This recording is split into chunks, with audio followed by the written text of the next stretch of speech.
Welcome to Blur, where stories come alive through sound.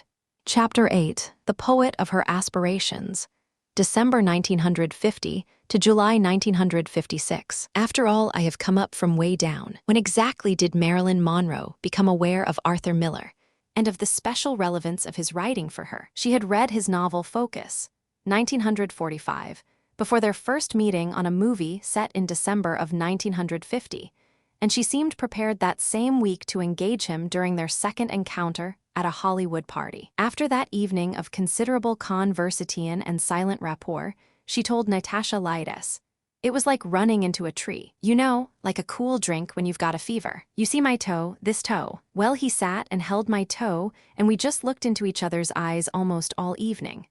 Miller talked about his next play. They shared their admiration for Lincoln, and later Miller recommended Monroe read Carl Sandburg's Lincoln Biography. She hinted at her need for a hero, and observed that she never even had a father to admire. Had Miller, coming to her just after Johnny Hyde's death, played the father for her, touching only her toe while he seemed absorbed in the tale of her whole life? Miller behaved like a secret sharer of Monroe's dilemma, and in a long letter written shortly after their second meeting, he urged her to keep her own counsel.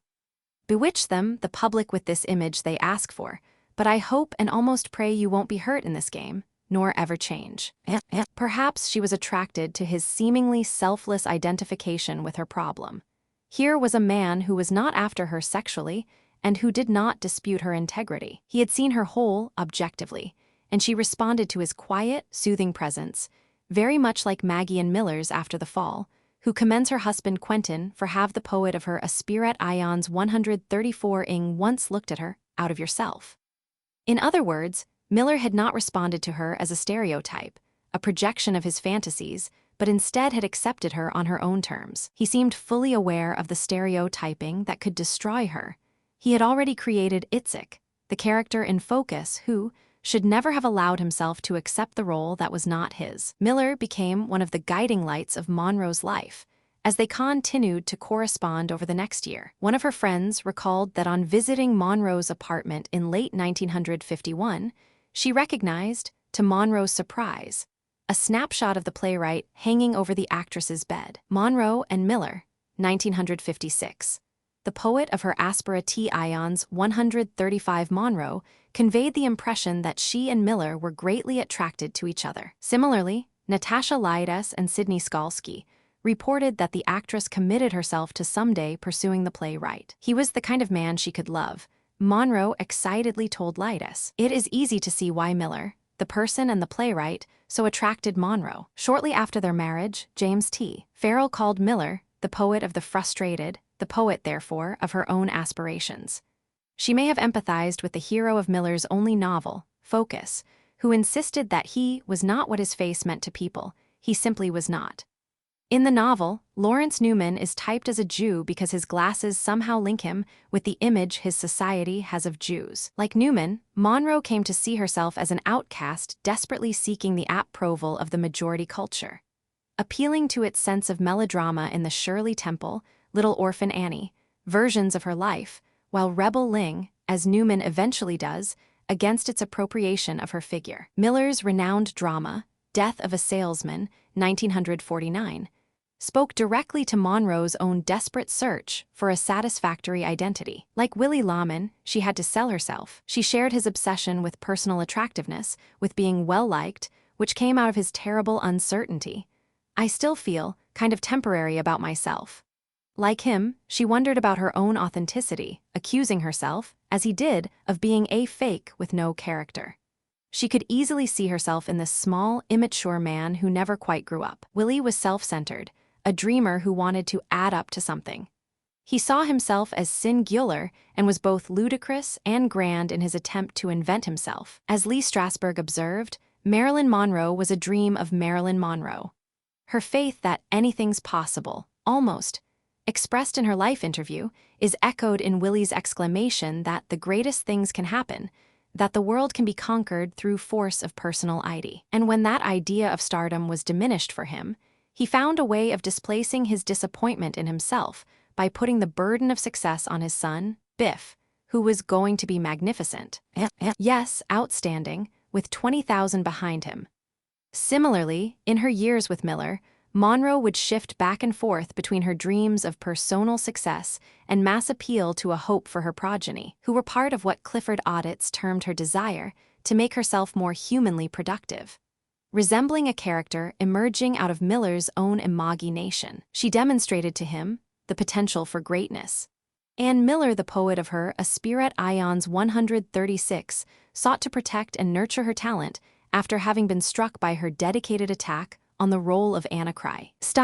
She had a real tragic sense of what that girl was like, Miller told Giles. In other words, he realized that, like one of his major characters, she was unwilling to accept complacently society's characterization of her. Monroe found in Miller much more than the somber, taciturn personage who rarely smiled in public, who preferred, like Joe DiMaggio, to look stonily at the cameras, conceding none of the attractive facets of personality observable in the private man. She admitted to Alan Levy that at first she had something of a pupil-teacher relationship with Miller, and it is tempting to imagine her giving birth to herself under the playwright's direction. She would be literally trying to live by Stanislavski's declaration that, in the creative process, there is the father, the author of the play, the mother, the actor pregnant with the part, and the child, the role to be born. In her marriage to Miller, the professional and personal sides of herself would coincide. New roles would be conceived for her, including motherhood. She had become her own Stanislavski. While working on a scene from Of Mice and Men with her close friend Ralph Roberts, Monroe remarked that developing a role to full expression was like carrying a child to term. Acting was a way of articulating her continuity with life itself, with the desire to further it, to enrich it, just as Stanislavski had pointed out. Our type of creativeness is the conception and birth of a new being, the person in the part. It is a natural act similar to the birth of a human being. To marry Miller amounted to nothing less than an organic imperative. By all accounts, Monroe was deeply in love with him, not marrying him simply because he provided the theme by which she could live and work. He had a boyish charm about him, for all his august reputation in the theater. He spoke simply, directly, and without condescension. He had a love of nature and a vigorous outdoor life that made him similar to Monroe's previous husbands. Although he was often withdrawn and shy, rather like DiMaggio, he could also be demonstrative and was not afraid to show his affection for her in front of close friends like Norman and Hedda Roston, who warmly welcomed Monroe into their home during the early days of her life in New York. Miller was unaffected and equally at ease with all kinds of work, from writing plays to repairing machinery. For a woman who felt herself of the people, Miller had the right sort of demotic temperament. He was a Lincoln to whom she could relate on many different levels. In the same way, Miller appears to have been captured by Monroe's the poet of her Aspera Ions 137 many-sidedness, her sincerity, honesty, and earthiness. He enjoyed her enormous sense of play, inventiveness, and unexpectedness, not only as a wife but as an actress. He had taken her for a serious actress and adroit comedian even before he met her, but it was the person, not the actress with potential for playing tragedy, he loved. Miller had come to his generous estimate of Monroe cautiously, making sure that his first marriage could not be saved before he began to court her discreetly. By early 1956, Mary Slattery Miller had separated from her husband in acknowledgement of an estrangement that had begun several years earlier. He had been seeing Monroe in the homes of friends since her arrival in New York in late 1954. He was a hesitant lover, judging by her delicate, patient pursuit of him. She put no overt pressure on her reluctant suitor at a time when, she realized, he was struggling not only with his personal life, but also with an impasse in his work. By late February 1956, as Monroe departed New York to work on Bus Stop, the ebullient Miller acted like a kid in love, as one of his friends put it. The lovers managed discreet trysts at the Chateau Marmont in Hollywood during the making of Bus Stop. In late May or early June, Monroe returned to New York from Hollywood. Miller, in Nevada near Pyramid Lake awaiting his divorce decree, called her to discuss the possibility of marriage. By the middle of June, a divorced Miller introduced Monroe to his parents, but the couple continued to deny rumors of their romance. Not only were they trying to preserve their private lives, there is every indication that until his public announcement, surprising Monroe, Miller was not certain he would marry, in spite of her willingness to become his wife. Miller's controversial politics complicated their decision. He had been denied a passport in March of 1954 because of his alleged communist sympathies. When the House Un-American Activities Committee, HUAC, summoned him to testify in late June, he agreed to discuss his political history, but he refused to identify others who participated in his political activities. Unlike most other witnesses HUAC interrogated, Miller did not invoke the Fifth Amendment. Invoking the Fifth Amendment is an American citizen's right, and doing so is not supposed to imply that the person relying on it is guilty of a crime. But in practice, HUAC witnesses who invoked their constitutional rights were deemed guilty and called Fifth Amendment communists. They avoided the contempt of Congress convictions that sent the Hollywood 10, a group of screenwriters and a director, to prison.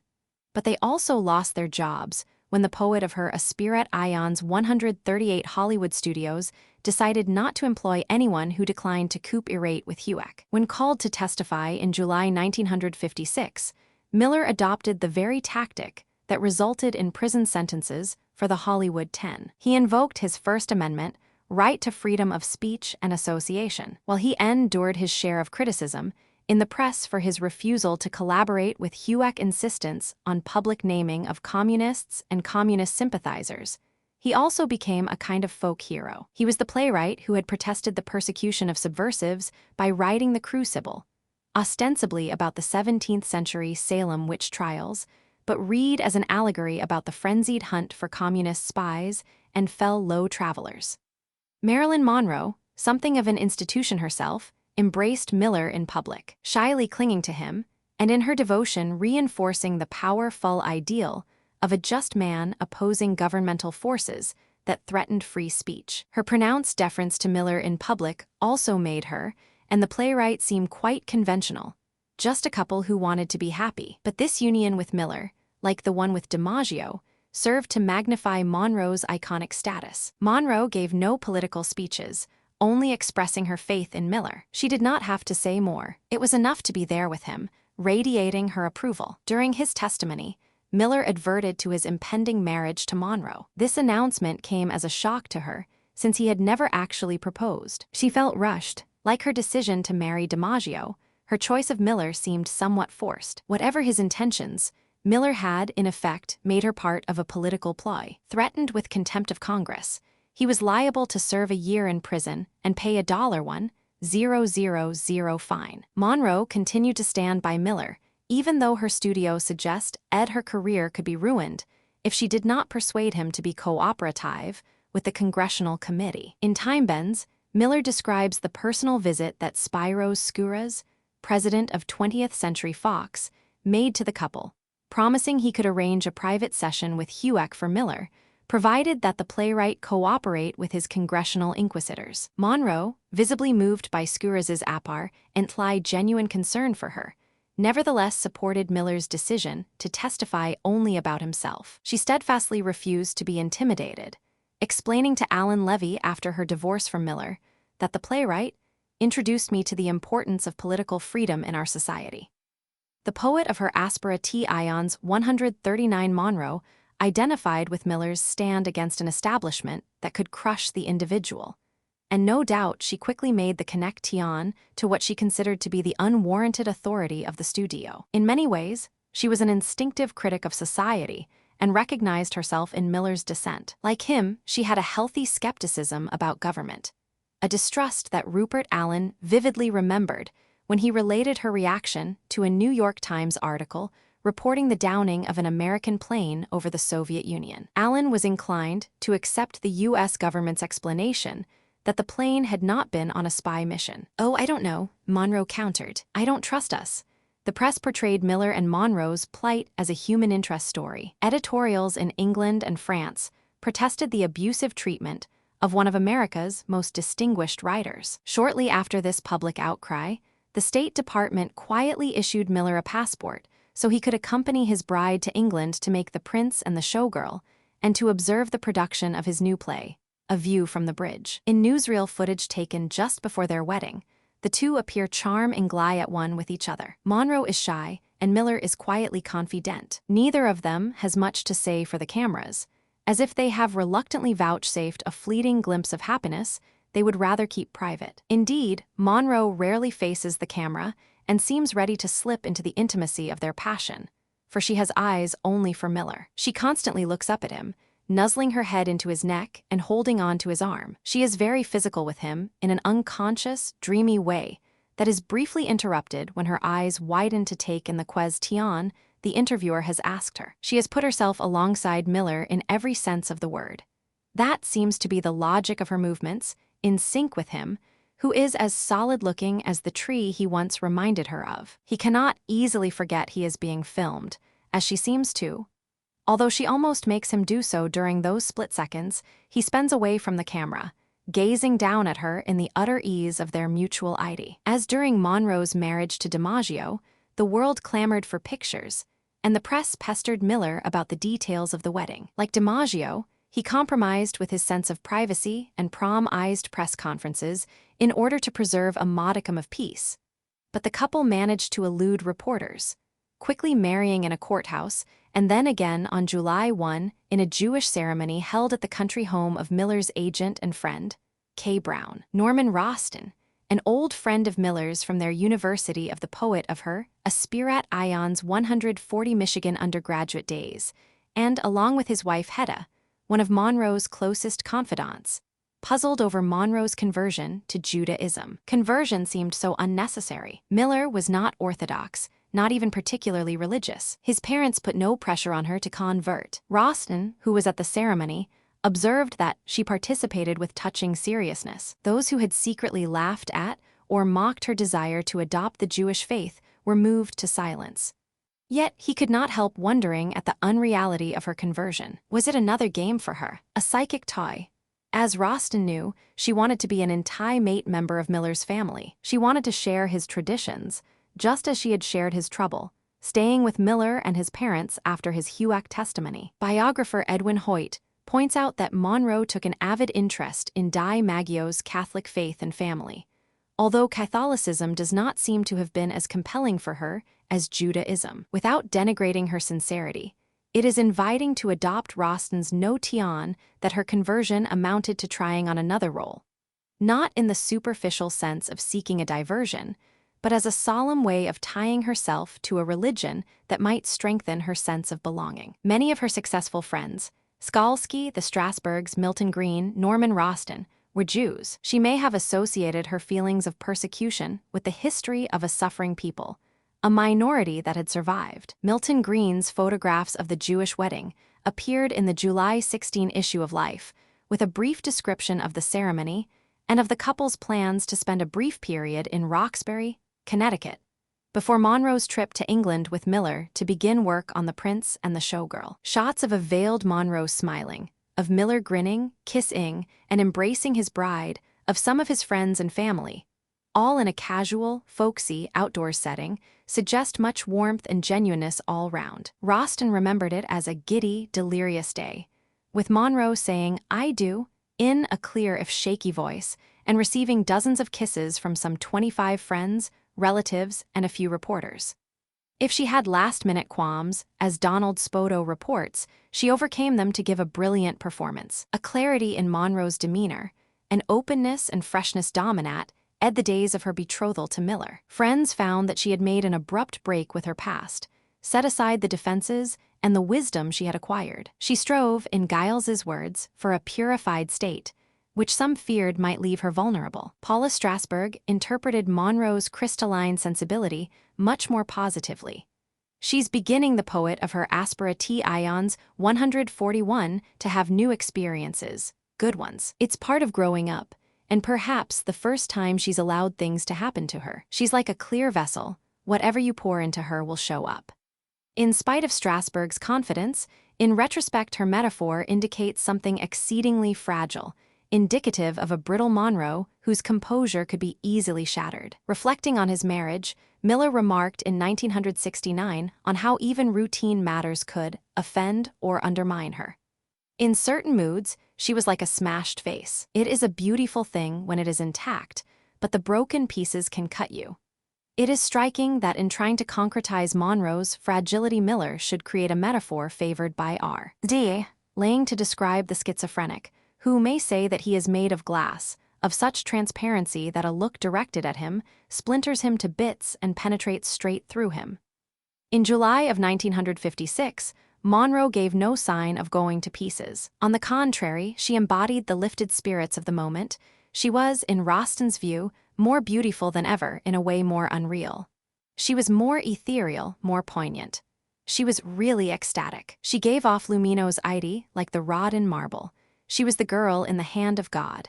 It was the culmination of a dream and carried with it the danger of all dreams. Rostand may have written these last words with the benefit of hindsight. The wedding ceremony itself, he thought. Chapter 9. The Prince and the Showgirl. January-October 1956. You know, when you get grown up, you can get kind of sour. I mean, that's the way it can go.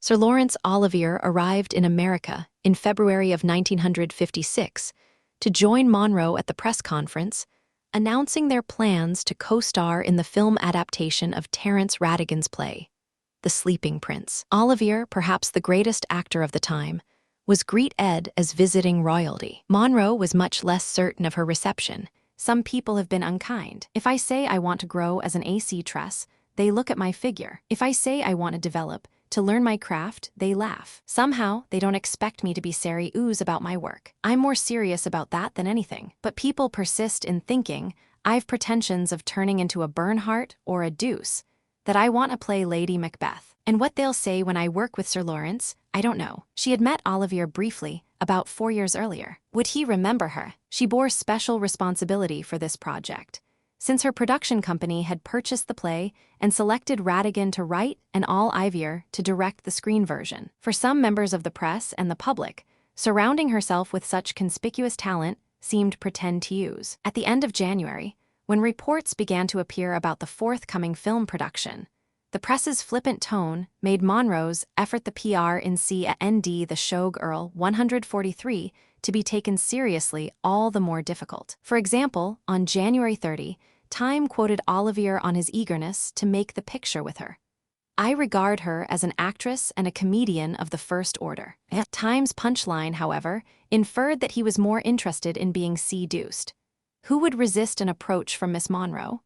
To her, sexuality emanated from her intelligence and craft, but press summaries of her performances rarely recognized her artistry. Even before Olivier's appearance in New York City, Monroe had misgivings about the course Milton Green set for the film. In January, immediately after learning of Strasberg's mild expression of approval, Green asked Sir Laurence to direct the picture. Anxious to secure this distinguished actor, Green acted hurriedly without thoroughly consulting her. She had lost the possibility of meeting her co-star on equal terms now that he possessed still another title to lord over her on the movie set. Olivier recalls in his memoirs that Monroe kept him and Rattigan waiting for an anxious hour before their first meeting, but that on her appearance, she had us all on the floor at her feet in a second.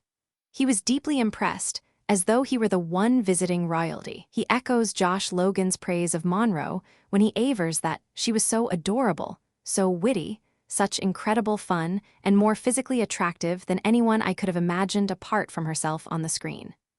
Evidently, she made every effort to please him, even if she had doubts about their collaboration. They appeared together at the press conference and seemed to do everything possible to help each other. Olivier, elegantly dressed in a dark suit, white shirt, and dark tie, was complimented by Monroe, who wore a black silk dress and black silken cape, which she removed to reveal 2 slender straps on her naked shoulders. The expected ohs and ahs followed, and 20 minutes of picture-taking ensued while reporters asked questions. According to one eyewitness, 3/4 of the questions were fired at Marilyn, but Olivier began to play his role as director. Commanding the microphone, he slowly and deliberately rephrased the reporters' questions so that Monroe could craft her responses carefully. Several times he replied for her, until she gradually began to answer for herself with considerable wit and aplomb. For some, ably, one part of Monroe drew sustenance from following Olivier's lead, but another part of her may already have been storing up resentment at his preemption. He was gallant in his protection of her, but she was capable of twisting his gentlemanly behavior into the schizoid's dread of being disrupted and divided from others. Olivier uses this psychological the prince and the shog L 144 term in his recollections about her personality. And it is a term Green also favored in summing up his view of her behavior. She could not compete with this Englishman's profound self-assurance, and may well have come to feel he was using it against her all along. By the middle of July, when Monroe departed with her new husband for the making of The Prince and the Showgirl in England, she was capturing the same kind of public enthusiasm and international press coverage that had attended her marriage to DiMaggio and their trip to Japan. But with an uncomfortable Miller at her side, and with an important movie about to be made, she seemed somewhat subdued, at least by the ebullient standards she had set for herself in earlier years. British reporters sensed sourness in her reserve, not guarded maturity. After all, she was known for her eagerness to please. Since she was not cheerfully forthcoming, the press grilled and ridiculed her about her intellectual interests, her fondness for Beethoven and Dostoevsky. She humored reporters with self-deprecatory repartee. Reporter, are you really studying acting? Monroe, yes, I'm serious about it. Reporter, what inspired you to study acting? Monroe, seeing my own pictures smiling gaily. In a quieter, private moment, she had a different kind of conversation with a British reporter, Tom Hutchinson. He remembered her perceptive comments about Franz Kafka's The Trial, in which Joseph K. is arrested for a crime against the state that is never explained to him. It's like we all feel this sense of guilt. I know they say it's the Jewish thing with Kafka. That's what Arthur Miller says anyway, but it goes beyond that. It's about all men and women. This sense that we have fallen or something. I suppose that's what they mean by original sin. Reading Kafka confirmed her sense of strangeness, of foreignness, of breaking rules she did not know existed. She was uneasy in Olivier's charge, for he was on home ground and working with a cast and crew he could address as old friends. Monroe, in Norman Roston's view, was the outsider, the one needing to prove herself. She would have to get accustomed to their way of doing things, Olivier remarked. His manners were impeccable, yet his slight smile and change in tone when addressing her were annoying. With others, he was a fellow professional. With Monroe, he was careful, and the PR in C a ND the Shog Earl 145 Elementary, thus emphasizing her status as neophyte. Olivier's behavior seemed patronizing, and her guard went up.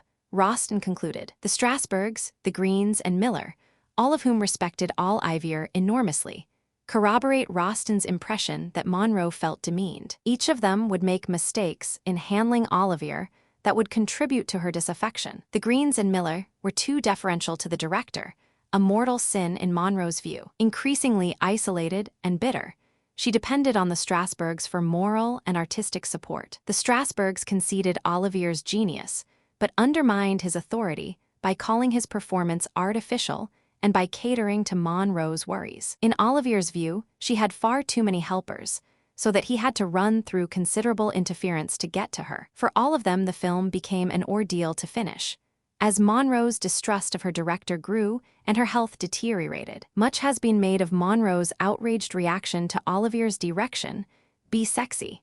She called Lee Strasberg at his London hotel to express her resentment. She was no sex machine, and Olivier was ignoring poster.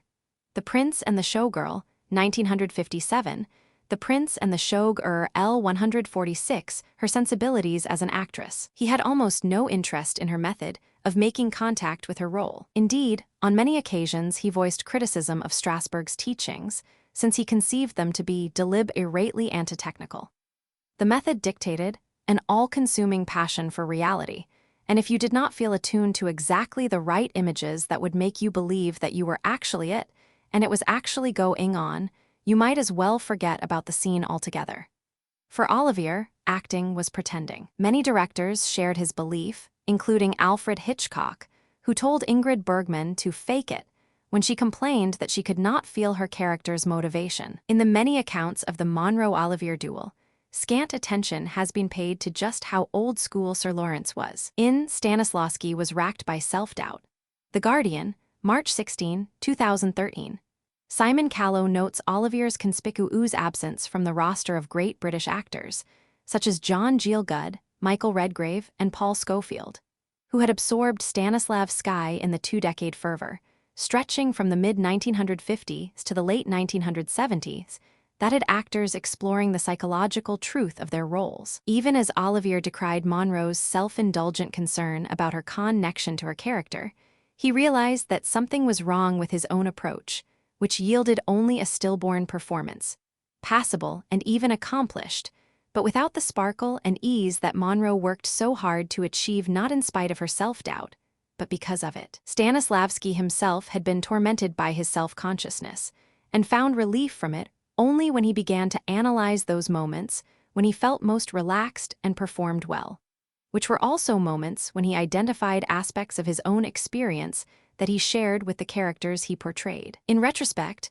Olivier conceded that Monroe had a point. Indeed, he had no choice, since after The Prince and the Showgirl, he turned to a contemporary play, The Entertainer, a drama of raw realism, in which his portrayal of a performer called for an intense search for the psychological truth of his own performance. In his autobiography, he concedes the usefulness of Stanislavski's principles, and he later admitted he had not worked terribly hard to get on with Monroe. Failures of perception were fatal for her, since she was quick to read the nuances in all of Olivier's behavior one way. He found her strangely lacking in humor, perhaps because she was unwilling to joke about the one thing she took most seriously, her acting. He may have been joshing her when he said the PR in CAND the Showgirl 147, be sexy, or merely stupidly insensitive as to how she would take such a comment. Either way, she could not forgive him. Olivier was apparently unaware that Monroe's closest friends were critical of her behavior. Hedda Rosten, who accompanied Monroe on the trip to England, remembered that she was dubious about the application of the method to the light, comic part Monroe played. Her devotion to character motivation seemed fussy and excessive to Rosten. Paula Strasbourg, according to her daughter, agonized over Monroe's unprofessional behavior and shouldered much of the blame for it. Milton Green endured Monroe by trying to dilute the amount of gin she requested with her tea at 9:00 a.m. Before appearing on the movie set, I would have to feed her the uppers she wanted. They came in a different color in London, and she'd think I was faking, changing the pills. Miller, like Green, seemed to act as Olivier's conscientious surrogate, trying to get his wife to the studio on time and generally urging her to fulfill her commitment to the film. These acts she came to interpret as her husband's betrayal, especially after she discovered his misgivings about her, recorded in a journal he thoughtlessly left open on a table. Monroe had driven Miller to desperation with her insomnia, incessant pill-taking, and sluggish, drugged days and nights of worry and inactivity. In his journal, he let his disillusionment show, and she was crushed. She went weeping to the Strasbourgs, and rather incoherently tried to convey how devastated she felt about Miller's loss of confidence in her. There is considerable dispute about what he actually wrote, and Miller does not clarify the matter in his memoirs, but Norman Rosten did not doubt that by the end of 1956, a change was discernible in Marilyn. The tone of the marriage had changed. Close friends sensed something new and mysterious between husband and wife, Rosten recalled. In her own notebook, Monroe speculated that she had always been deeply terrified at the thought of being a wife, since she knew from experience that one cannot love another, ever, really. In a later entry, she spoke of seeking joy, only to find it clothed with pain. The measure of Monroe's distress can be gauged in her decision to consult Anna Freud in London. The psychiatrist wrote about their encounter: adult patient, emotional instability, exaggerated impulsiveness, constant need for external approval, inability to be alone, tendency to depression in case of rejection, paranoia with schizophrenic elements. Toward the end of her life, Monroe would speak of her loneliness, by which The Prince and the Showgirl 148 she meant, it seems, her inability to rely on her own inner resources. It was this aspect of her plight that Anna Freud identified. In her will, a grateful Monroe left a bequest to Anna Freud's London Institute for the treatment of children. However disappointing Miller might seem, Monroe still turned to him for support and guidance. She keenly appreciated her husband's professional appraisal of her talent and began in England to ask him to judge photographs, a task more suited to Green. Miller also began to question the propriety of Green's handling of his wife's business affairs and point Ed to instances where Green acted precipitously. For Green, The worst of it came when Miller tried to rewrite certain scenes in the film and kept Monroe away from the set reading British reviews of his new play, A View from the Bridge. Finally, an exasperated Greene urged Miller to be a husband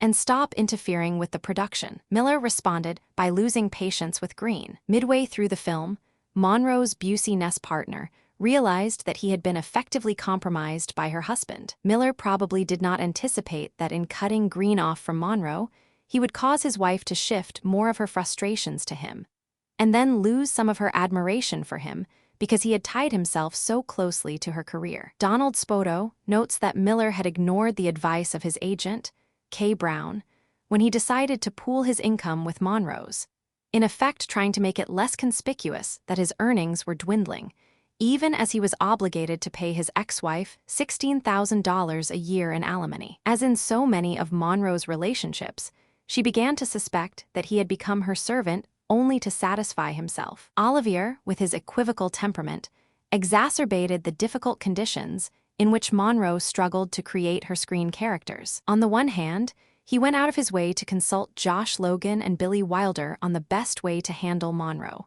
But on the other, he was not willing to take their advice that he simply put up with her vagaries. He either ignored or forgot Josh Logan's suggestion that he work closely with Paula Strasberg, but bar her from the movie set. Olivier preferred complaining to Greene or Miller to forthrightly addressing his co-star. When he grumbled to Logan that Monroe was rude to him, that she walked away when he tried to instruct her in how to read a line, Logan replied that he had never had that problem because he had never attempted to tell Monroe how to say her lines. In short, Logan and Olivier were fond of the PR&C, ND the showgirl, 149 mentally different directors, with the latter having almost no confidence in the integrity to which the former deferred. Accounts of Olivier's treatment of Monroe during the shooting of the film differ. Some observers always found him gentlemanly, while others reported some nasty scenes with Monroe. But it seems indisputable that he was determined not to coddle her, not to go against certain principles that were his pride as a director and actor. As he put it to one member of the cast, "There are one or two things I will have right. One eyewitness account of Monroe has her too dumb and uncultured and obsessed with herself to be able to cooperate with Olivier, similar to Nunnally Johnson's earlier characterization of her work in We're Not Married."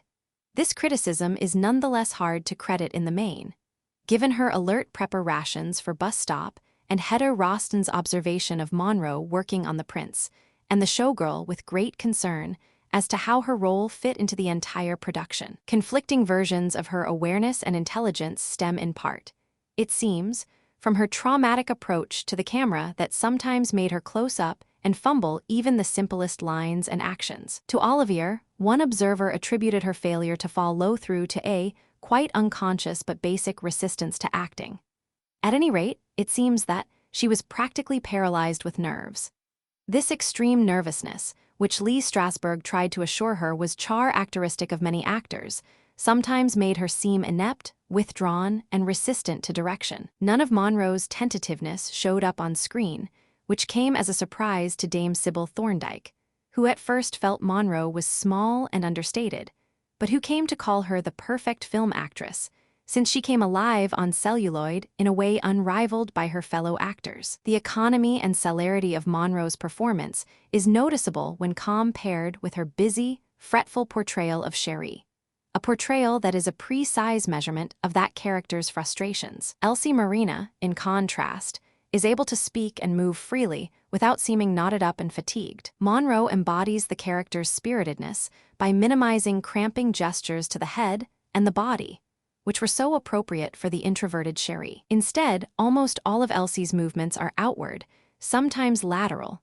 so that she glides effortlessly from side to side, continually foregrounded for the viewer. In such moments, Elsie is elegant and graceful, more aware of her surroundings than previous Monroe characters, who hug themselves in displays of a cruder exhibitionism. The Prince and the Showgirl L150, although The Prince and the Showgirl is faithful to Ratigan's play, it seems that he was taken with Monroe's personality and shaped the film's structure around it. She, in turn, was able to use her role to provide perspective on her earlier characters. For example, as in Bus Stop, Monroe's character is quickly defined by mirror shots, by her self-examination in a mirror and her dressing up to meet the Grand Duke Olivier, who is coming backstage after the performance of a play in which she has a very small part. Mirror scenes occur in Don't Bother to Knock, Gentlemen Prefer Blondes, and The Misfits, all of which relate to a groping, wayward, sometimes delighted dressing of herself for others. Elsie Marina,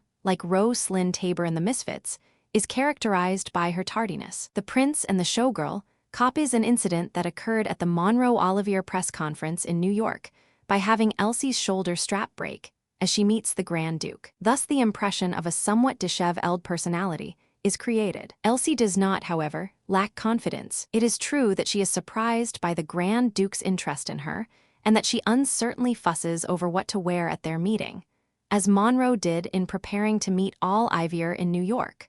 But she is quite sure of her values and represents them robustly. Because her role in the play the Grand Duke has seen is small, Elsie is surprised that she has excited his attention. Nevertheless, she is not intimidated by his rank or flattered by his attentions, for she has a strong sense of self-worth, which comes to the fore when she lectures him on democracy and family feeling. She lacks exposure to a larger world, and she is working class and ignorant in many ways, but the film never condescends to her or makes sport of her simplicity. On the contrary, as Foster Hirsch observes, Elsie is shown to have great dignity. Elsie has been invited to what she thinks is a party given by the Grand Duke, when in fact he has planned a private assignation. Her befuddle meant as to his intentions, and her slow acclimation to the royal chamber and its furnishings, are humorously acted out in her awkward but successful efforts to avoid colliding with the serving men who bring in supper. She sidesteps, darts forward and backward,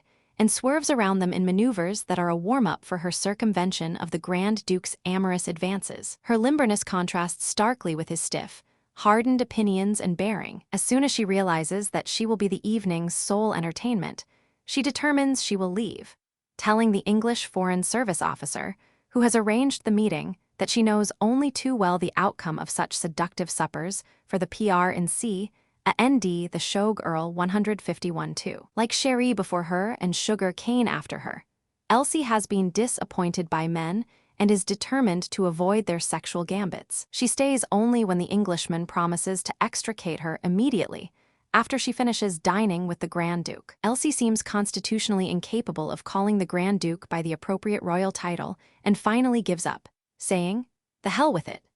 She is riled by his dismissive comments on democracy and speaks up for the popular will in just the way Monroe herself would. Although in this case, Radigan was not influenced by Monroe, since the Elsie Marina Char actor in The Sleeping Prince, named Mary Dagenham, had already been conceived with this populist bias. Monroe fit the role because she represented a certain kind of American sensitivity to the individual, which in its extreme form provokes Elsie to worry about the fate of an imprisoned politician, Wolfstein, just as Monroe pestered Miller and Roston to of Indonesian Prime Minister Sukarno refuge when she learned he was in danger of being deposed. The inattentive Grand Duke, more concerned with concluding some business of state by phone than dining with Elsie, is subjected to her as toot mimicking of his European brusqueness as she begins to eat and drink for both of them. As she loses her inhibitions, she mocks the conventions of royalty, at one point ridiculing the way everyone backs out of the room in deference to the Grand Duke. Sinuously, she retreats through the door, only to pop back into the room again to invite his admiration of her exit. Pretty good, huh? Even after he decides it is time to seduce her, she handles the Grand Duke expertly, noting that his performance is cliched and his romancing pedestrian. In the play, Mary Dagenham brushes off the Grand Duke's pass by jabbing him hard in the stomach with her elbow and jumping out of the chair provided for her. In the movie, Monroe's Elsie is more forceful and funnier, as she uses an arm to sweep him aside and against a wall. This is a gesture of immense strength and is indicative of Elsie's unwillingness to adopt the genteel manner of deflecting a pass. Instead, she automatically accepts the Grand Duke's gambit for what it is, much to his chagrin, and good-naturedly responds, "And better luck next time." This honest directness, a part of the Monroe persona in many films, amiably enhances the way Radigan conceived the American girl in his play. All of the physical business of her role, which endows her with great spontaneity and hardiness, also makes it difficult for the Grand Duke to dominate her. Although he succeeds in awakening her romantic interest, the prince and the Shogh L-152, and in stimulating her to banish and perplex the Englishman who tries to make good on his promise to interrupt the tete-a-tete, she stresses that she has made a conscious choice to fall in love with the Grand Duke. A choice she demonstrates by vigorously aligning his face with hers in order to kiss him. There is a hint of melancholy in Elsie's voice, however, a latent vulnerability in her warning the Grand Duke to watch out. Because she is going to fall in love with him, she means that she will loosen her guard, and she knows that such a full expression of her emotions will exhilarate but ultimately sadden, perhaps even sour, her. Owing to past experience, she realizes that the love they share will be transitory. Comically, Elsie does fall for the Grand Duke, passing out from drinking too much vodka before he can have his way with her. But she remains lovely, undefiled, like the girl, and intact in her peaceful, innocent repose, which serves as a transition to the film's consecration of her inviolability in the coronation scenes that follow. This day, which marks the crowning in London of George V in 1911, is Elsie's dream day and Monroe's apotheosis. At the heart of the film, Olivier exposes the figure of the actress and her character in extreme close-ups that are bathed in light in much the same way as Logan caught the shimmer of Monroe's soft, ethereal face. In notes on the film's final cut, Monroe indicated she thought these scenes would please British audiences but bore Americans. But they succeed in magnifying her aura. During the coronation procession, the Grand Duke's severe demeanor begins to give way into a smile, as he allows himself to react to Elsie's freshness and vitality. In the cathedral, she gazes upward in awe and is herself portrayed as a fit object of adoration, her face framed in a stained glass window so that she appears angelic, as even holy. Monroe's popularity is here transformed into veneration. She is presented as an icon, a focus of worship, as Ken Russell realized in Tommy in the cathedral scene that includes Monroe acolytes. Logan waited until late in bus stop to attempt such a daring elevation of Monroe's person, so that his close-ups summon all the details of her performance and all the allusions to her as an angel. After the opening long shots of her through 2 window frames and later scenes of her running from Beau's smothering embraces, the final close-ups, tenderly played, are beautiful resolutions of the contradictions of her character, of all her human and ideal qualities. In The Prince and the Showgirl, Olivier makes the strategic error of elevating Elsie too soon, so that Monroe is forced to play her character for several more scenes after her Sanctifica, the PR in CND the Showgirl 153 Tion. Monroe's performance does not slacken, but she is working against the film's logic. Similarly, Olivier has waited too long to have his Grand Duke fall in love with the Showgirl, even though he is wonderfully adept at showing how his character giddily throws off the formal constraints of his position. The rest of the film has difficulty sustaining interest, despite some wonderful scenes in which Elsie takes charge of the Grand Duke and eventually has him patch up his quarrel with his son, the heir to the throne of Carpathia. In a foreshadowing of Some Like It Hot, the ultimate seduction scene in The Prince and the Showgirl shows Monroe in calm mand,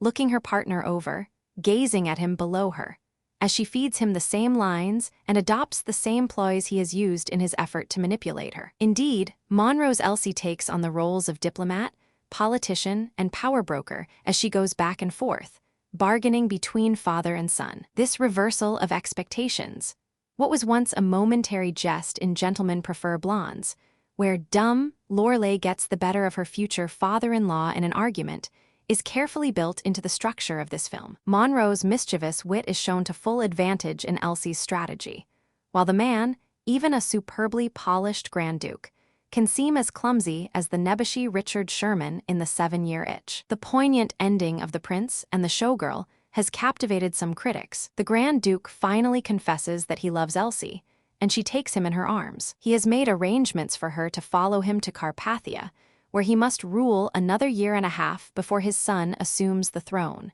But she declines his invitations, preferring to wait until he can leave his country to join her. It seems unlikely that the couple will be reunited, in spite of their depth of feeling for each other, and Elsie may be responding to the unreality of a match between a prince and a showgirl. The camera shows the Grand Duke exiting through the doorway of the embassy as Elsie stands to one side, watching him depart through the door she entered at the beginning of the film. With the camera trained on her, as she stands at the door of the drawing room with her eyes closed, she slowly backs away as she surveys the scene of their mutual seduction. Then a long shot of Monroe's back filmed from the vantage point of the drawing room, looking outward to the entrance, depicts her in solitude framed by two doorways, walking out into the world. The focus, as Joan Mellon notes, is not really on Monroe's behind, but on her sad feelings. She is isolated in the double frame, but is not as the prince and the showgirl L154 disconsolate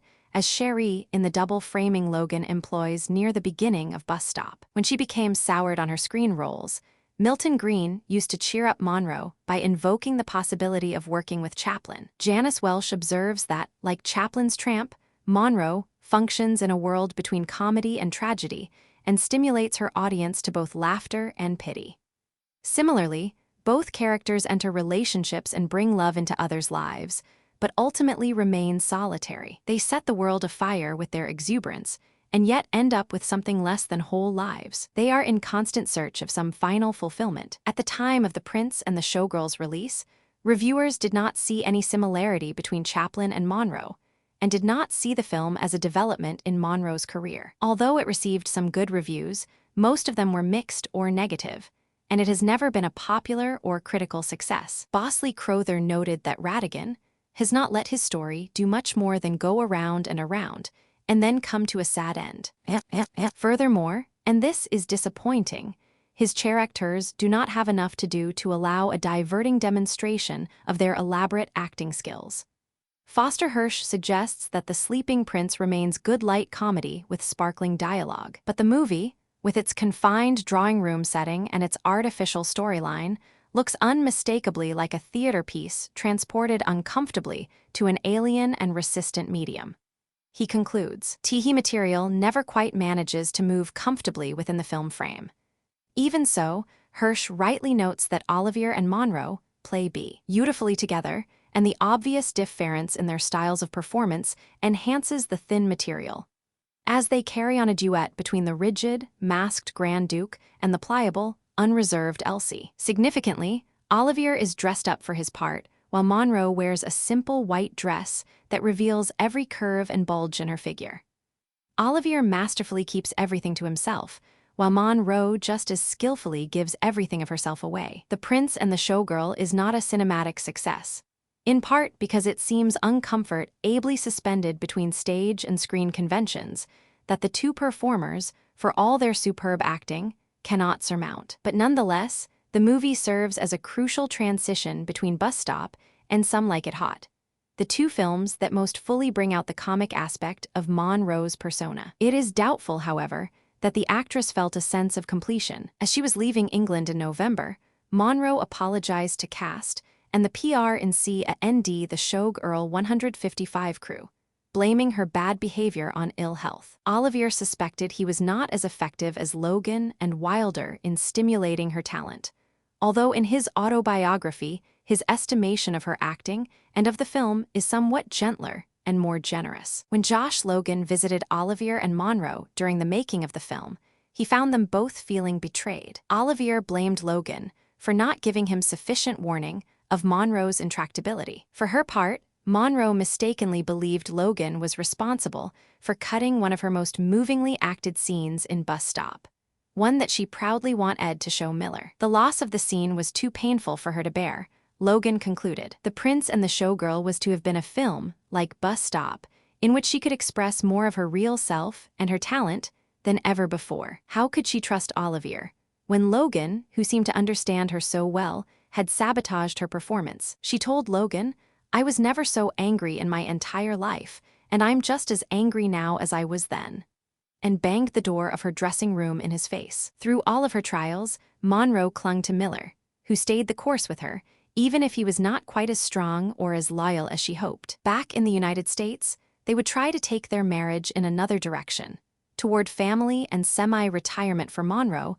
until the right role was available. They had rushed from their romance and marriage to the stresses of her complicated working lives. It was time to recover their harmony as lovers, and to find the habits of living that would allow them to hold one another in comfortable regard. It was time to have the home life Monroe had never really had. But neither wife nor husband was prepared to reckon with the new kind of sex symbol she had become.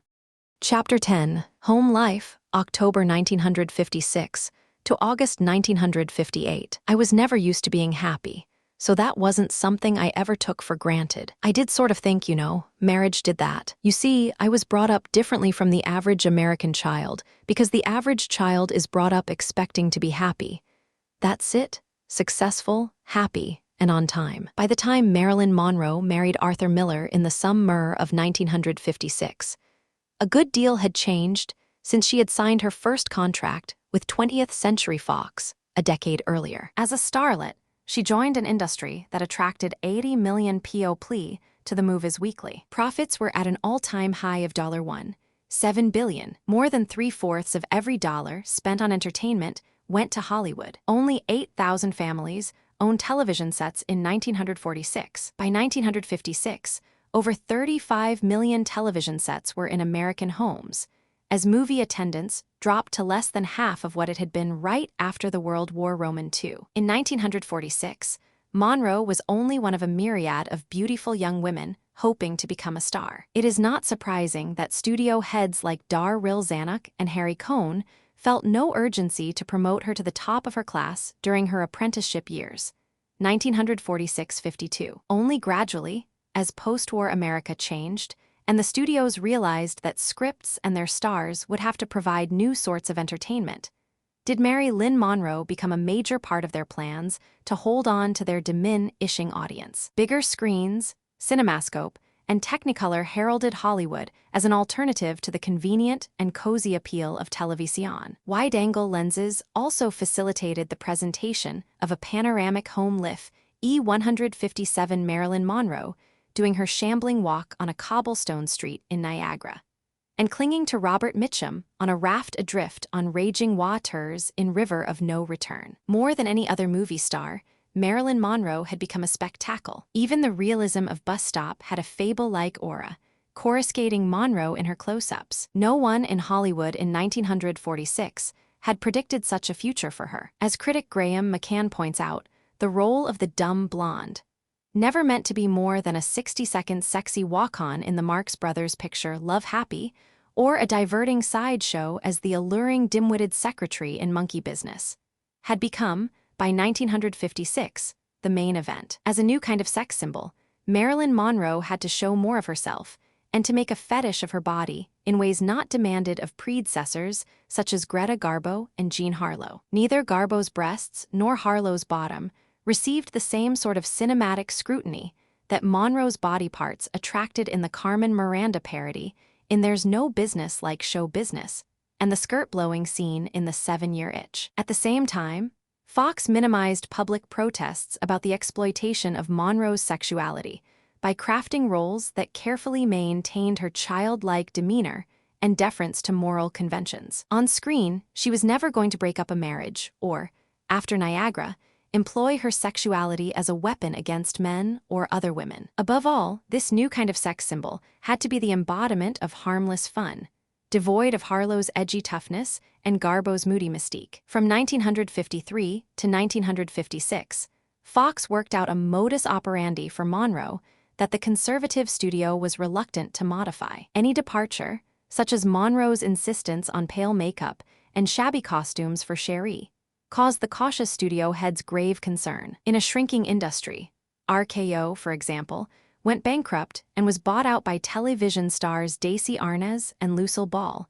Any fiddling with the formula meant risking profits. Monroe hated to be treated like a factory product. She resisted pressures to replay the same role, and yet in Hollywood, financing depended on producing pictures that were certain to please the public. Why take a chance on casting a star like Monroe in a drama, or in any role, really, that deviated from a well-established persona? Other actresses, such as Mary Pickford and Shirley Temple, both child stars, had floundered when they tried to grow up on screen. Milton Green's photographs, and later Bernstein's, showed a more sophisticated Monroe than appeared on the screen.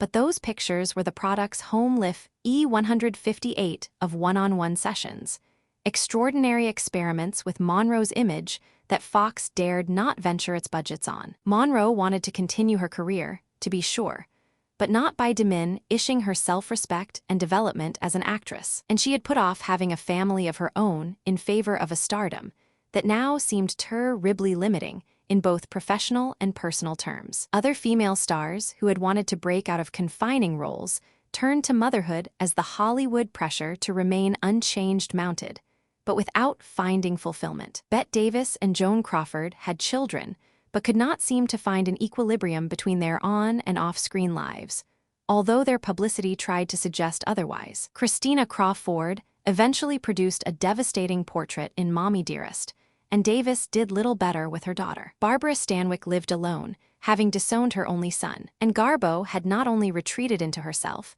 she forsook movie-making altogether. None of these precedents boded well for a Marilyn Monroe, still one daring how far she could take her talent, and at the same time lead anything like a normal, conventional life. Initially, it seemed as though Arthur Miller might prove to be her salvation, since he professed enormous respect for her genius and honored her desire to have a child. But on the set of The Prince and The Showgirl, he had manifestly acted like a man caught in the middle, neither loving enough as a husband, nor powerful enough to act as a go-between when Monroe wanted leverage over all Ivier. Miller was not a deal-maker, like Doris Day's husband, or a producer like Rosalind Russell's spouse. Without a clearly defined role, the flum-moxed Miller retreated, warily watching Monroe, who did not want her Arthur to be directly involved in her business, and yet depended on him when her career was in crisis. Marilyn Monroe was in a category all her own. How could this post-war icon, whose identity was predicated on her very public sexual appeal,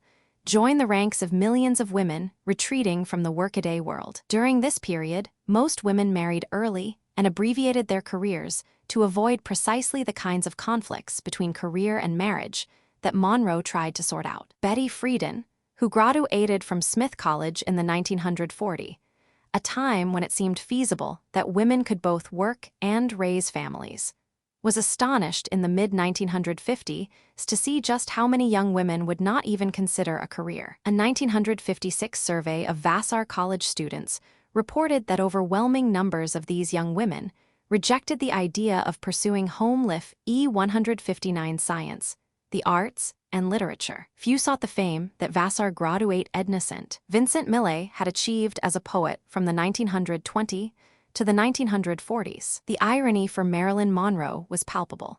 No character she played came close to demonstrating the determination and ambition that contributed to the creation of her icon. Cherie, in the end, had to marry her beau and learn to delight in the major appliance he promised to buy her. The proper place for her was as a wife and mother on a ranch. No acting role prepared Monroe to become the wife and mother she now wanted to be. In short, the Marilyn Monroe character was a dead end. Like Friedan's definition of the feminine mystique, Marilyn Monroe resisted intellectual development, self-development, in favor of being feminine, not too brainy, not too interested, not too different from the other girls. Yet Monroe off-screen was just the opposite. She read constantly, recited Rilke, wrote poetry, drew, and craved the very intellectual stimulation that many psychologists in the 1950s warned against, because it would make women discontented with their lot. Their part consisted of buoying men up, mothering them, and managing homes that husbands could return to after a day's difficult employment in business, industry, the shop, and the store. Why should Marilyn Monroe, of all women, care about ideas? The press wondered, and very few people realized that Monroe understood just how crazy were the madmen who held sway over Madison Avenue and Hollywood. Instead, she was seen as the crazy one. At least one woman realized the nature of Monroe's discontent and her desire to combine the sensual and the intellectual. To be, in short, a whole person. An ambitious Smith College graduate, the poet Sylvia Plath, who aspired not merely to be a great writer, but to be famous for her work, felt the powerful pull of Monroe's example. No matter how the earnest, diligent, ambitious Plath differed from most of her female contemporaries, she yearned to combine her work with the role of wife and mother precisely as Monroe was attempting to do. In her journal, Plath reports a dream about the actress that sums up the complex appeal of this new kind of sex symbol. Marilyn Monroe appeared to me last night in a dream as a kind of fairy godmother. An occasion of chatting, with audience much as the occasion with tea.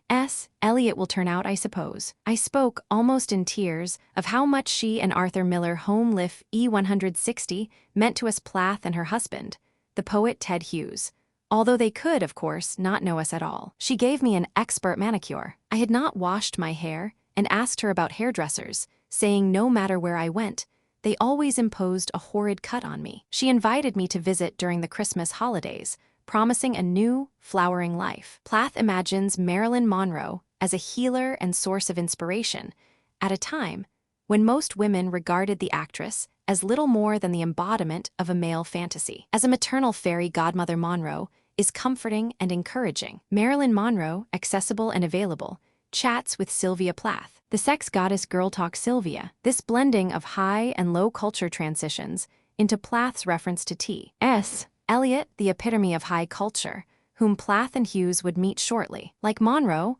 Plath wanted to play the good wife of the 1950s, even as she chose a husband in the Arthur Miller mode. A man who respected his wife's work and expected her to continue her career. Like Monroe, Plath initially adored her husband.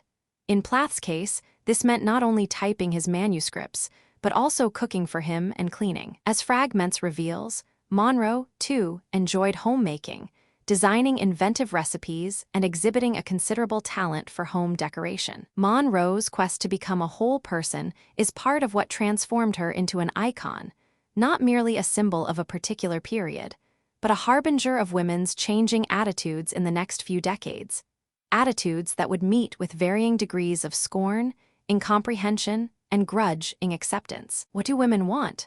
Freud famously asked, baffled that his own wife seemed to have an independent streak and was not content with serving as an adjunct to his ambitions. It is not surprising, then, that in the Freudian 50s, when Freud's ideas saturated American thought and his books became a part of the American canon, as well as of Monroe's own library, she became the object of snide criticism because she was attempting to become something more than her limited roles allowed. Miller understood Monroe's desire to break free, but like millions of other men, he had been enamored with her image. He had married the icon, not the woman, and said so in that journal entry Monroe found in their London flat during the making of The Prince and the Showgirl. In fact, like Beau in Bus Stop, Miller had thought of his beloved as an angel and was unprepared to deal with a woman angered that she could not Home Life E161 reveal all of herself. Her full humanity included a dark side, a monstrous ambition that accounted in large part for her duels with Olivier. Miller was dismayed to realize that she expected nothing less than his unwavering support, since she had also idealized him as her knight in shining armor obliged to come to her rescue. Instead, he reacted as though she were engulfing him. According to Colin Clark, an assistant director on the set of Showgirl, Miller told Olivier that Monroe was devouring him. Returning home from England, the couple worked hard at rebuilding a relationship already suffering from lack of trust. Other than the Strasbourgs, Monroe had no one to rely on except Miller. She had broken with Milton Green, blaming him for the business deal with Olivier that had left her feeling powerless, even though Marilyn Monroe Productions was ostensibly in charge. However hurt she had been by Miller's disappointment in her, she seemed ready to repair the damage as he worked on a screenplay of his short story, The Misfits, which would have a good part for her. Monroe continued to take lessons with the Strasbourgs, but she rid herself of Dr. Hohenberg,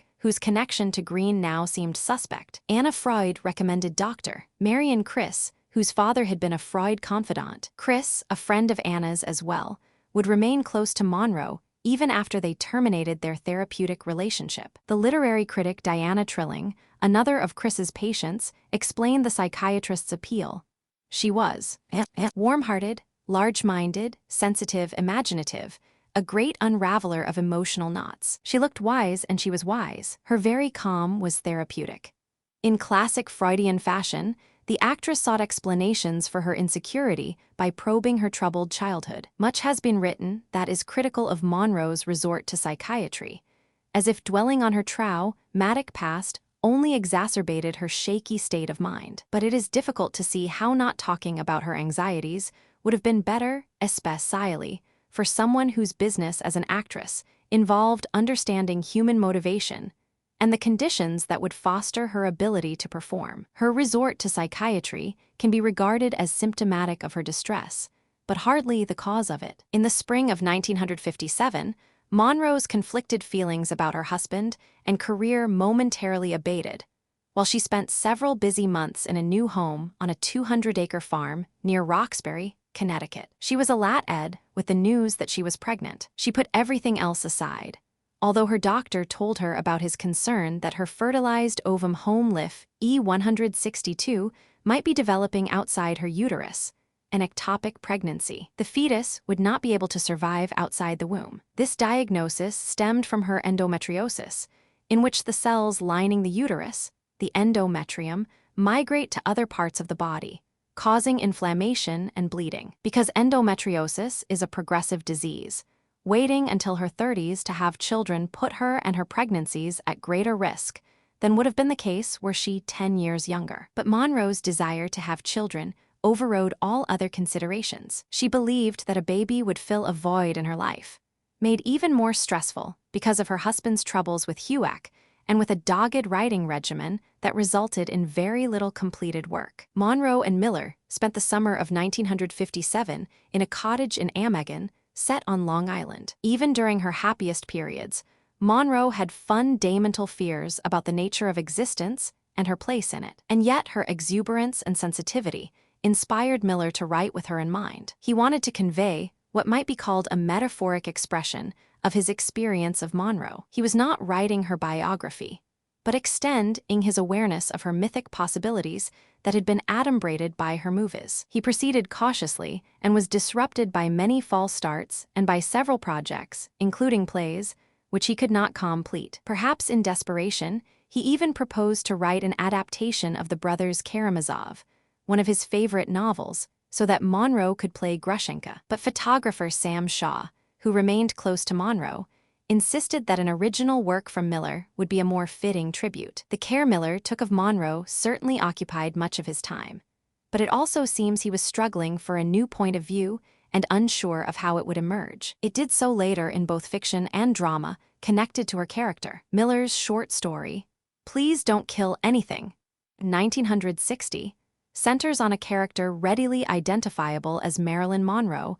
and derives its inspiration from his many months of happiness with her in Amagansett, when they were free to concentrate fully on each other and to indulge each other's vagaries. The tenor of their relationship is suggested by a wonderfully whimsical photograph of them on the beach taken in the summer of 1958. They are caught up in what looks like gales of laughter, leaning against each other, shoulder to shoulder, mutually supportive. The first third of Miller's story renders nearly all of its seashore scenes from an unnamed woman's viewpoint.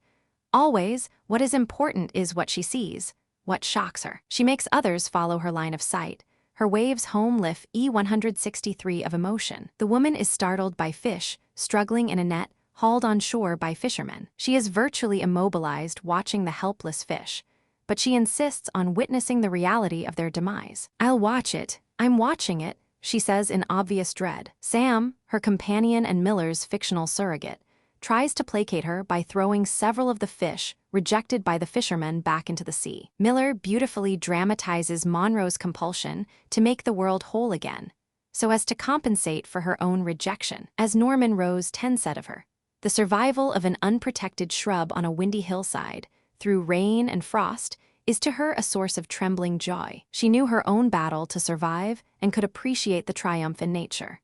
One of the fishermen is actually embarrassed by the woman's pointed questions, and he lies when he assures her that he puts the rejected fish back into the sea. This closeness to nature, while feeling estranged from the ordered world of human affairs, typified Monroe and partially accounts for her hostility to predatory authority, to anything that regimented and trapped human beings, denaturing them. She much preferred to rely on her intuitive faculties and fellow feeling than to be guided by rational explanations that regulated and, in her view, stifled creativity and ultimately life itself. In the story, Sam senses his woman's desire to reintegrate the world. As he threw the slimy fish, and one by one he saw each fish separately, each straining for its quart of sea, and he was no longer ashamed. Sam is forced to see the world as a succession of individual cases, not as a single mass, undifferentiated, and therefore unsalvageable. The woman is undeterred by his sensible point that all life feeds on life, one fish on another, because she had in her head a clock which was telling her that every second counted.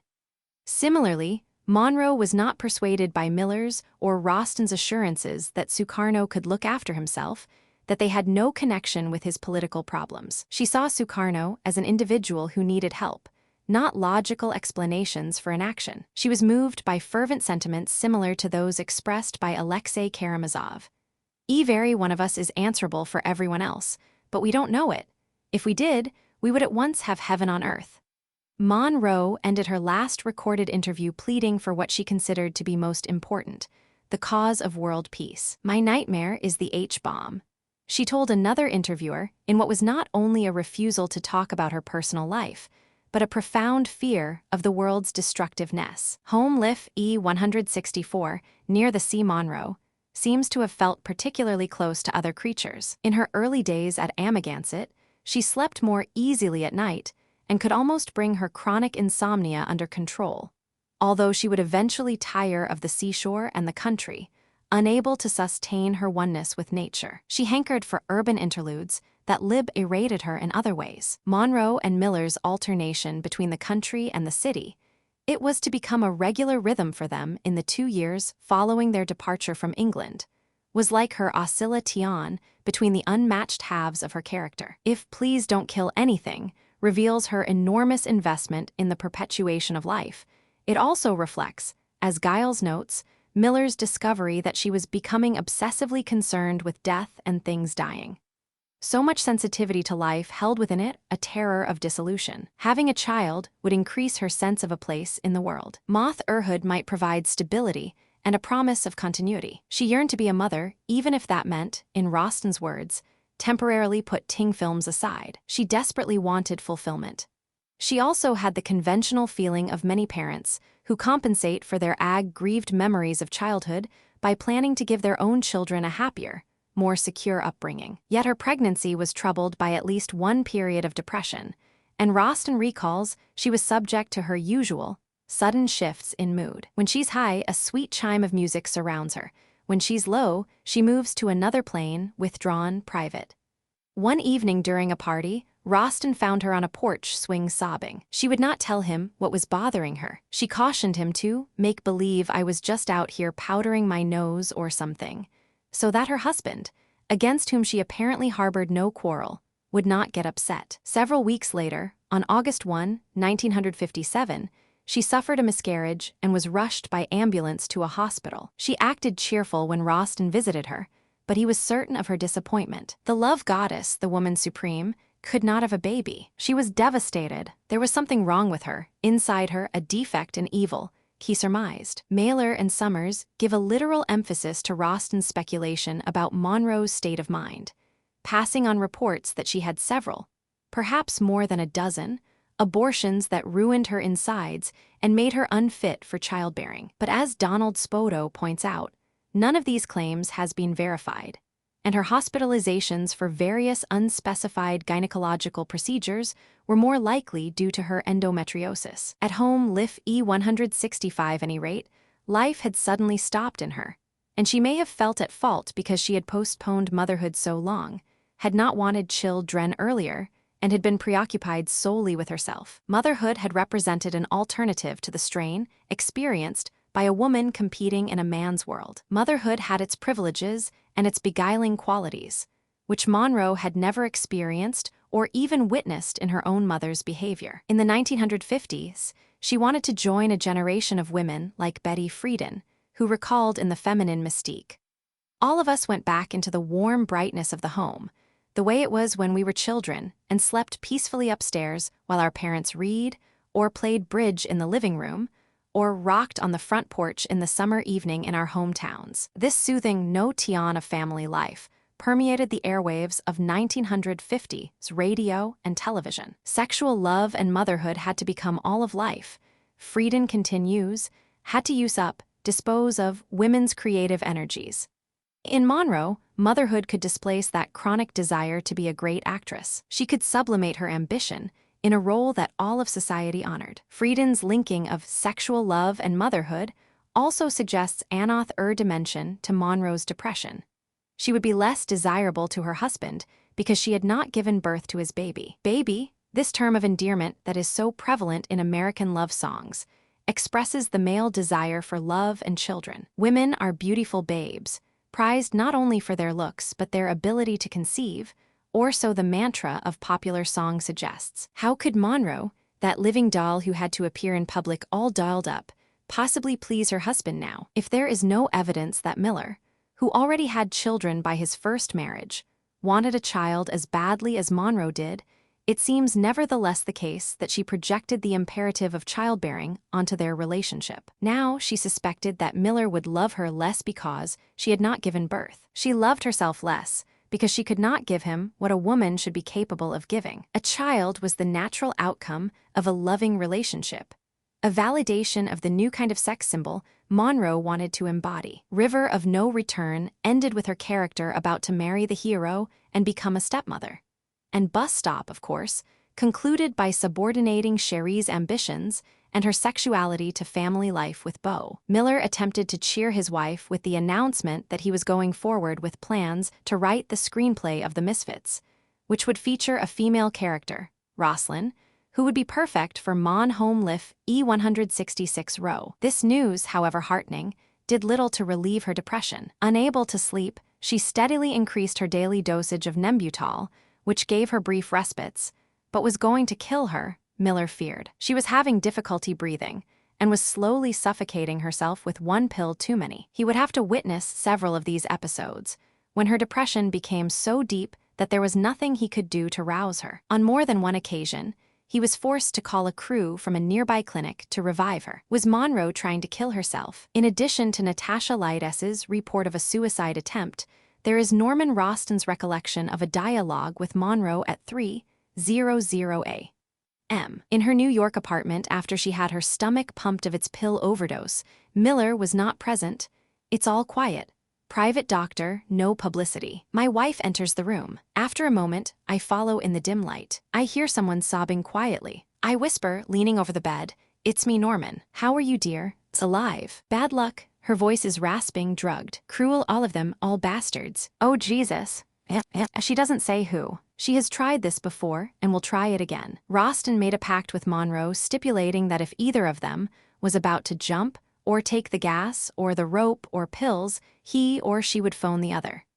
He was joking, but he took the agreement seriously nevertheless and expected to get a call from her one day. Monroe's poetry, published in fragments, and some of which Roston included in his memoir, dramatizes the tension of a life suspended precariously and stubbornly between its dichotomies. Life, I am of both your directions, existing more with the cold, frost strong as a cobweb in the wind, hanging downward the most, somehow remaining those beaded rays have the colors I've seen in paintings. Ah, life, they have cheated you home, Liff, E167. Another version of the same poem emphasizes both life's fierce upward pull on her like leaping hot fires, and its pull downward to what Roston supposes is death. Her incomplete poem precisely replicates her idea of herself as a fragment of life.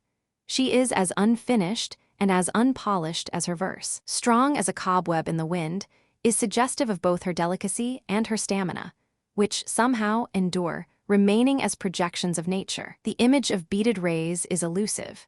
Indeed, the last three lines are enigmatic, and Roston offers no help with them, perhaps because they reflect Monroe's private symbolism or parts of poems she did not deign to develop. It may be significant, however, that the refrain of they in the last line is ambiguous, so that, as in her vague cursing after her pill overdose, it is impossible to know how it is that life has been cheated. In other words, both her destructive and creative actions are truncated. The origins of Monroe's abortive poetry can only be guessed at, but the themes of forlorn anguish and the duality of all her experience are unmistakable. The same themes pervade her drawings done on Fire is Land in the summer of 1955, two of which Susan Strasberg saved.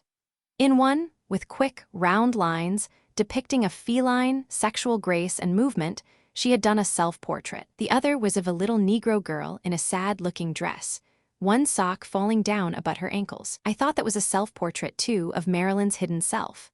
Norman Roston owned 4 of Monroe's drawings that elaborate on her introverted and extroverted sides. 1. A lonely-looking little girl with a tiny face and a flowing gown. 2. A simple sketch of a figure hunched, over perhaps in pain, with the caption, "I'd die if I could." 3. A singer with prominent breasts and behind. 4. An old woman studying her hand. Faces are almost never prominent or even clearly drawn. Figures count for almost all of the artist's interest, and they are rendered with great energy. Monroe's self-portrait in Sam Shaw's book is drawn in flamboyant, broad strokes, with breasts, hips, arms, and legs swinging out in wide curves that suggest a flaunting of her body. It is much harder to read the little face, since the eyes and lips are dark blots dominated by a mass of hair that stands up vigorously from her small head. The caption for the self-portrait, "What the hell, that's life," may be Monroe's way of shrugging off disappointment and expressing her vitality. On the one hand, Monroe could look and feel like the personification of health. On the other, she could have that down-in-the-mouth hopelessness that made everyone want to help her. In her drawings, she pictured herself as both the victim of her doubts and the vanquisher of home life, 168 her troubles. This kind of paradoxical appeal is perhaps what prompted one psychiatrist to write to her in this humorously contradictory fashion. "I am sure there is nothing wrong with you. Please let me know whether I can be of assistance." Monroe's drawings, her acting, her movies, her public appearances were all extensions of a self and perhaps, for a time, retarded that inner contraction of character that made her feel so tiny, so inconsequential and abused, like the little Negro girl she drew, and so old, or at least ag-ing, like the insular old woman preoccupied with her hand. The bushels of fan mail she showed Roston were a way of reaffirming she had a self to exhibit. At least one, she could dress up and enlarge like her drawing of the little girl with the tiny face and flowing gown. Between the extremes depicted in her poems and drawings, the AC Tress sought equilibrium. Several of her friends remember the autumn of 1957 as having been a particularly joyful period. Monroe and Miller spent weekdays in the city and weekends at the farm in Connecticut. Sam Shaw's New York City photographs, published in the October 1, 1957, issue of Look includes scenes of Monroe and Miller preparing for a ride in their convertible, driving through the financial district, stopping for a snack at Battery Park, stretching their legs beside East River Drive, absorbed in each other's eyes against the background of a bridge and expressway, and walking together hand in hand on the sidewalk. Other photographs show Monroe by an elevator at Tiffany's, surrounded by a crowd on the sidewalk, reading a newspaper next to a couple seemingly oblivious of her presence, rowing a boat in Central Park, and eating hot dogs at an outdoor restaurant on 112th Street, a street where Miller had lived when young. The photographs create the impression that Monroe has given herself over to him, as he points out interesting landmarks and gazes outward on the city. They have achieved balance and equality in their lives, and a measure of serenity. The city was also the place where Monroe could play at being other selves, where she could disguise or reveal herself at will. Norman Roston recalled that neither he nor his wife recognized Monroe when the photographer Sam Shaw first introduced her to them. With no makeup, hair short and careless and wet, she looked like a pretty high school kid, and he told her she would not be recognized at a party they were to attend a few hours later. Sure enough, no one believed that this woman could be a film star, and Roston then wondered if she had stepped into the reality of her true self. Certainly Monroe was attractive to the partygoers, but home life E169, he could not tell exactly what drew them most to her, whether it was her voice, the half-shy, half-curious way she looked at people, her sudden warmth, that quick infectious laugh. She enjoyed herself and did not seem at all displeased by what Roston called her anonymity in Brooklyn. She could have fun with herself, and with others when it came to trying to divine her identity. She made a game of teasing the crowd, practiced elaborate rituals of self-disguise, picked outlandish clothing to wear, and hired huge limousines with shades that invited curiosity. In effect, she was challenging strangers to say, "I know who you are," speculated Rose 10. The actress had an oscillating notion of identity, so that she would do things, so to speak, by halves. She had a fluid, even volatile, idea of herself. She was molded to the moment in the same way as Dmitry Karam-Azov, Dostoevsky's supreme example of the manic-depressive personality, whose histrionic sense of himself fluctuates above and below the normal ego's more or less stable lines of behavior. The mirrors that lined several walls of Monroe's Manhattan apartment repeatedly reflected the joy and despair she took in herself. She viewed herself, as in her drawing, as a figure dressing or undressing in endless, isolated permutations. As in Truman Capote's Remembrance of Her, she sometimes seems to identify with the mirror image, and sometimes is able to measure off a distance between herself and her reflection. Can I really be as good as the Strasbergs say? She questions herself, staring in the mirror. What are you doing? Capote asks Monroe as she confronts a dimly lit mirror. Looking at her is Monroe's reply. Unfortunately, she was rarely able to bring her multiple personalities together to produce a single, complex state of consciousness, a fullness of self that she perhaps felt only while acting. Yet it was not enough for Monroe to go from classes at the actor's studio to sessions with her psychoanalyst and back to her apartment, where she would play, over and over again, her favorite Frank Sinatra records, dance and dress in front of her mirrors, and nurse her sense of self-pity and abandonment with songs like Every Day I Have the Blues.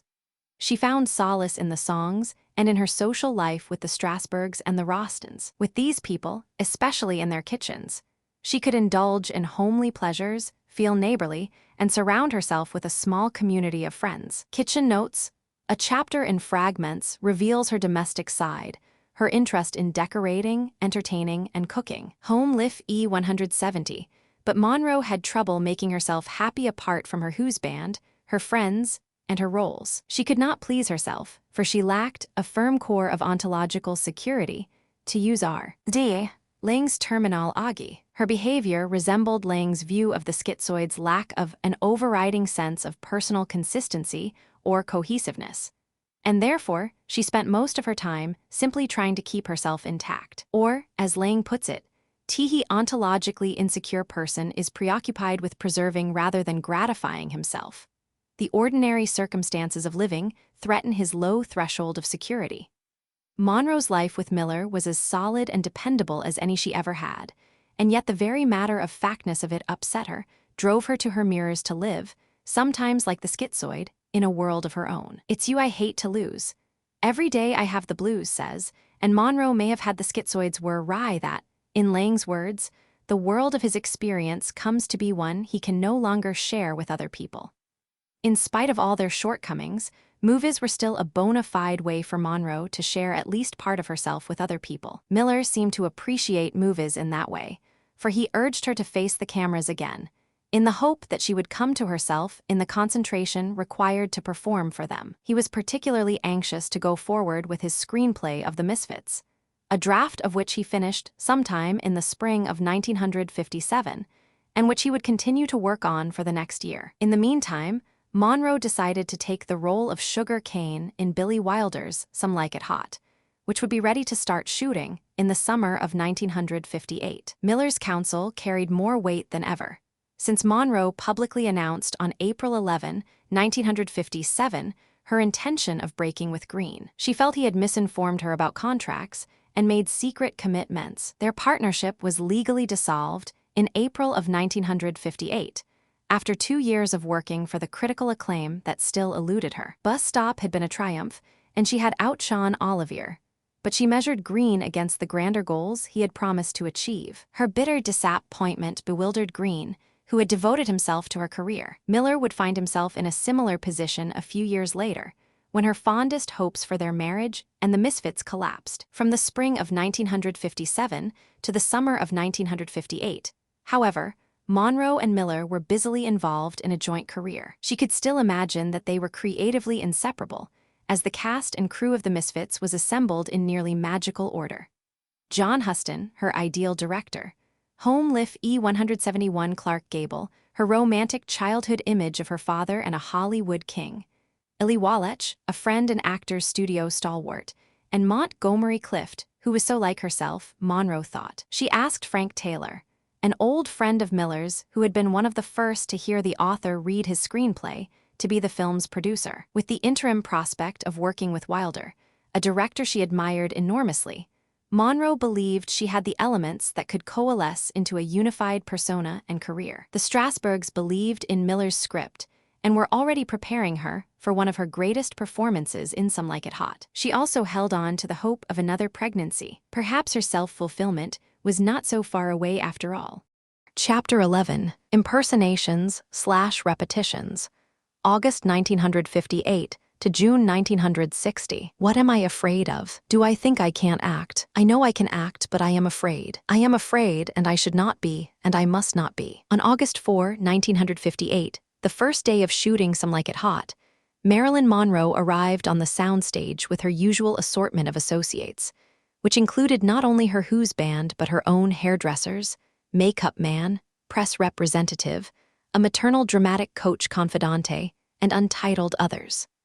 Billy Wilder does not seem to have minded her ménage, for he realized she was a genius when it came to building upon her Marilyn Monroe image. He had worked closely and amicably with Monroe and Natasha Lydes on The 7-Year Itch and felt the actress had developed a dareful comic performance, part of which had to be completed during her wrenching separation from Joe DiMaggio. To be sure, she had held up production by forgetting lines or showing up late, and she was susceptible to sudden illnesses and prolonged periods of agonizing insecurity. But the huge success of their previous project and his fundamental faith in her talent sustained Wilder during what were to be the most miserable days of his movie-making career. Of the 3 roles in Some Like It Hot, Monroe's was actually the smallest, yet she knew that the quality of her performance and its strategic placement were crucial to the film's success. Wilder knew it too, and carefully consulted Monroe and Miller about the role, obtaining her acceptance of it before he and his collaborator, I.A.L.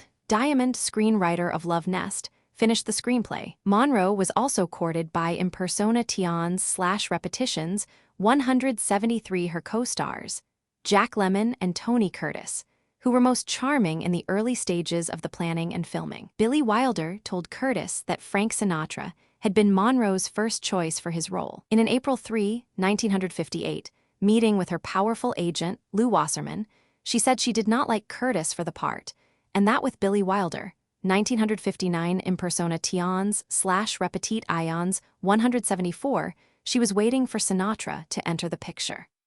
In his memoirs, Curtis recounts an affair he had with Monroe during their early days in post-war Hollywood. Did her history with Curtis affect her judgment, especially now that Miller, present at the meeting with Wasserman, was a much more active participant in shaping her career? Rupert Allen remembered Monroe telling him how solicitous Tony Curtis was. He would drop by her dressing room every day to pay her elaborate compliments. Later, his flattery would become forever overshadowed by his comment that kissing her was like kissing Hitler. In his memoirs, Curtis explains that he made the remark after watching the famous scene in which Monroe Tully smothers him with kisses. He was in a projection room and upset because of the lewd comments of publicists and crew members who he did not think should even be present, and then he became even angrier when he saw that the director favored Monroe's takes, which showed Curtis wearing down.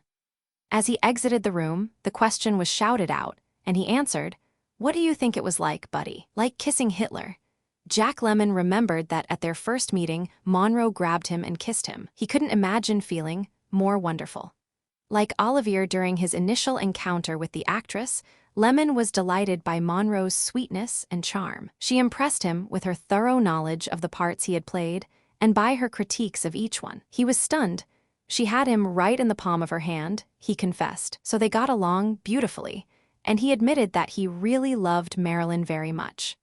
She revered Lemmon's talent, Rupert Allen recalled, and as she explained to Allen, she suspected that Curtis's later meanness was linked to her favoring Lemmon. Working on Some Like It Hot should have been a deeply satisfying experience for Monroe, since the cast and crew and her whole entourage started out with complete commitment to the picture. Monroe liked Wilder personally and had enjoyed the work they had done together on The 7-Year Itch. The part of Sugar Cane, written expressly for her, had a sensitivity that was lacking in most of her previous roles. To begin with, Wilder took advice from both Miller and Paula Strasberg about improv-ing Monroe's role. It had been 2 years since Monroe had worked on a film, and now she had an independent production with a share of the profits. Exactly the kind of deal that justified her return to the screen. Monroe's friends said she wanted to work. She loved the part. Ralph Roberts, John Springer, and Rupert Allen cannot recall her ever discuss impersonations/repetitions 175 ing any misgivings about the role. Yet Arthur Miller characterized Sugar Cane as a tasteless and characterless ingenue which she had to invest with some life so that it was real. She had so assiduously worked on this small, worthless role, and she couldn't get a part worth working on. Underneath it all, it was to her something of an affront. Monroe's behavior on and off the set suggests ambivalence. Almost in spite of herself, she struggled to attain a superlative performance. Perhaps she shared Miller's view, expressed after acrimony developed with Wilder, that her role was of no consequence. That part was a triumph of comedic inventions. She had made something out of nothing. Nearly every step forward in her acting seemed to require a step backward, a rehearsal of previous mistakes. She was overcome by a compulsion to repeat even as she slowly edged toward her best work. On Some Like It Hot, distrust, paranoia, and frustration peaked. Indeed, she seemed to suffer from a sense of dislocation that ultimately estranged her from her closest companion, advisor, and lover, Arthur Miller. Monroe, now 32 and writing notes to herself, was playing a gay young hopeful girl, when in fact the actress felt depressed with My Some Like It Hot, 1959, impersonations/repetit ions 176 whole life. Stymied, she felt the urge to throw a silver plate into a dark area on the set, but she knew she couldn't afford to let out anything I really felt. To do so might mean losing all control over herself and her performance. Her salvation, she told herself, was to concentrate. What I am using is that one Sunday, when I was 14, for I was all these things gay and young and hopeful that day. The ensemble playing of all the main actors is so superb, they have a way of matching each other's brio and bravado perfectly, that it is hard to believe the production was beset by delays in filming. Take after take exhausted the actors, especially Curtis, as Monroe stumbled over dialogue. One brief scene, in which she entered a hotel room, searched through dresser drawers, and asked, "Where's the bourbon?" took 59 takes, as she repeatedly flubbed her one line with such attempts as "Where's the bonbon?" Wilder even taped the single line to the inside of dresser drawers, but nothing helped, and she seemed oblivious to the strain she was putting on everyone. Sometimes Monroe had difficulty accepting even elementary direction or taking the simplest scenes at face value. For example, Wilder wanted her to act surprised when a concealed whiskey flask drops out of her dress onto the floor of the train while she is rehearsing a song with the band. Monroe thought her character should be frightened, presumably of losing her job since she had been warned about her drinking. She half-heartedly tried to do the scene Wilder's way. When he cut and asked for more surprise, she immediately went to Paula Strasberg. For 15 minutes, the two women discussed the scene while the humiliated director waited for Monroe to return. She was refusing to act what she did not feel, a perfectly reasonable reaction in a method acting class, but terribly disruptive to movie set discipline. Jack Lemmon said her built-in alarm system would go off in the midst of a scene that was not working. She would come to an abrupt stop and stand there with her eyes closed, biting her lip, and kind of wringing her hands. Eventually, she would sort out the problems without considering the reaction of anyone else. Lemmon watched in fascination, apparently adopting a view of Monroe's self-centeredness akin to Josh Logan's and Don Murray's. They all could see how she wanted to know her characters, and how her acting had to be all of a piece. It had to come organically out of herself, even the smallest gestures and seemingly innocuous expressions. Sugar Cane could easily have been just a stereotype, a figure in a farce, but in playing impersonations/repetitions 177, her Monroe generated a substantial personality, a wholeness that transcends caricature. Right from the beginning of her work on Sugar Cane, Monroe was concerned about believing in her character. She wanted to know how she could play a woman who did not discover the true identities of two female impersonators, despite being intimately involved with them. Since the film is a farce, and since many other characters are also deceived by Joe and Jerry, the question might seem pointless. But for Monroe, there had to be a compelling reason for Sugar's identification with Jerry/Daphne and Joe/Josephine. Lee Strasberg solved Monroe's problem by reminding her that, while men always wanted to be close to her, she often had difficulty getting to know women. Now, in the film, 2 women liked her and wanted to be her girlfriends. Strasberg recalled that his Sugis Tian settled Monroe's doubts. As Jack Lemmon perceived, Essie had a good sense of comedy, but she had to bend the characters to herself. For Monroe, every approach to her character was an approach to herself. She was making a profound personal investment in her role. After seeing the first day's rushes of her opening scene, in which close-ups singled her out as the heroine among a band of female musicians, Monroe and Miller realized that not enough had been done to distinguish her personality from the others. The couple suggested to Wilder what needed to be done. And as a result, when we first see Sugar Cane, she is wearing a sleek black outfit and carrying her ukulele, stepping hurriedly and nimbly in very high heels along the same train platform that Daphne, Lemon, and Josephine Curtis had cautiously and somewhat unsteadily crossed moments earlier. Her entrance is accompanied by a raucous and jazzy horn solo that amplifies the sexy agitation of her walk, and sounds a note of interest in her vocalized by Daphne's male half. Daphne/Jerry watches Sugar move on tiny heel and toe points that almost shake and lift her off the ground, then exclaims that her movement is like jello on springs. At this point, she has already swerved away from the shaft of steam that has hit her rear, and Jerry is studying her, swinging his shoulders in imitation of her, and perfecting his Daphne in ways that will later entice the millionaire Osgood, Joe E. Brown's The Shot of Steam is a comic device, a bit of physical humor particular, lie appropriate to a farce, but it also signals the first male thrust at Sugar Cane. Later, Jerry pinches her while they are in the water together after they have arrived in Florida.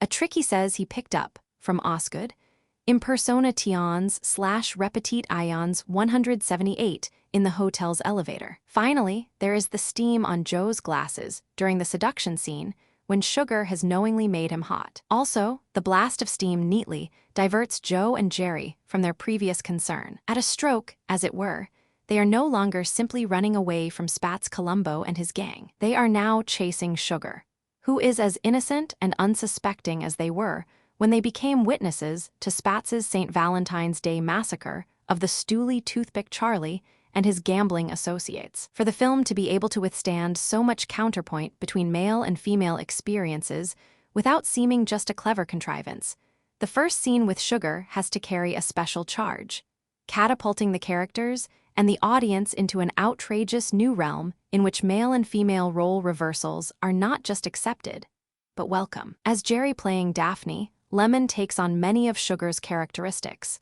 That is, he learns from her how to be a woman, even as he desires her. He also takes on aspects of the movie persona Monroe had developed in Ear Liar films. For instance, in the course of commenting on Sugar's vibrating walk, he blurts out, "It's a whole different sex." The stupid sincerity of his observation is pure Monroe, pure Sugar, in its endearing daffiness. As Stephen Farber observes, Lemon and Monroe are a team, two great big dumb innocents, throwing themselves at life with verve and abandon.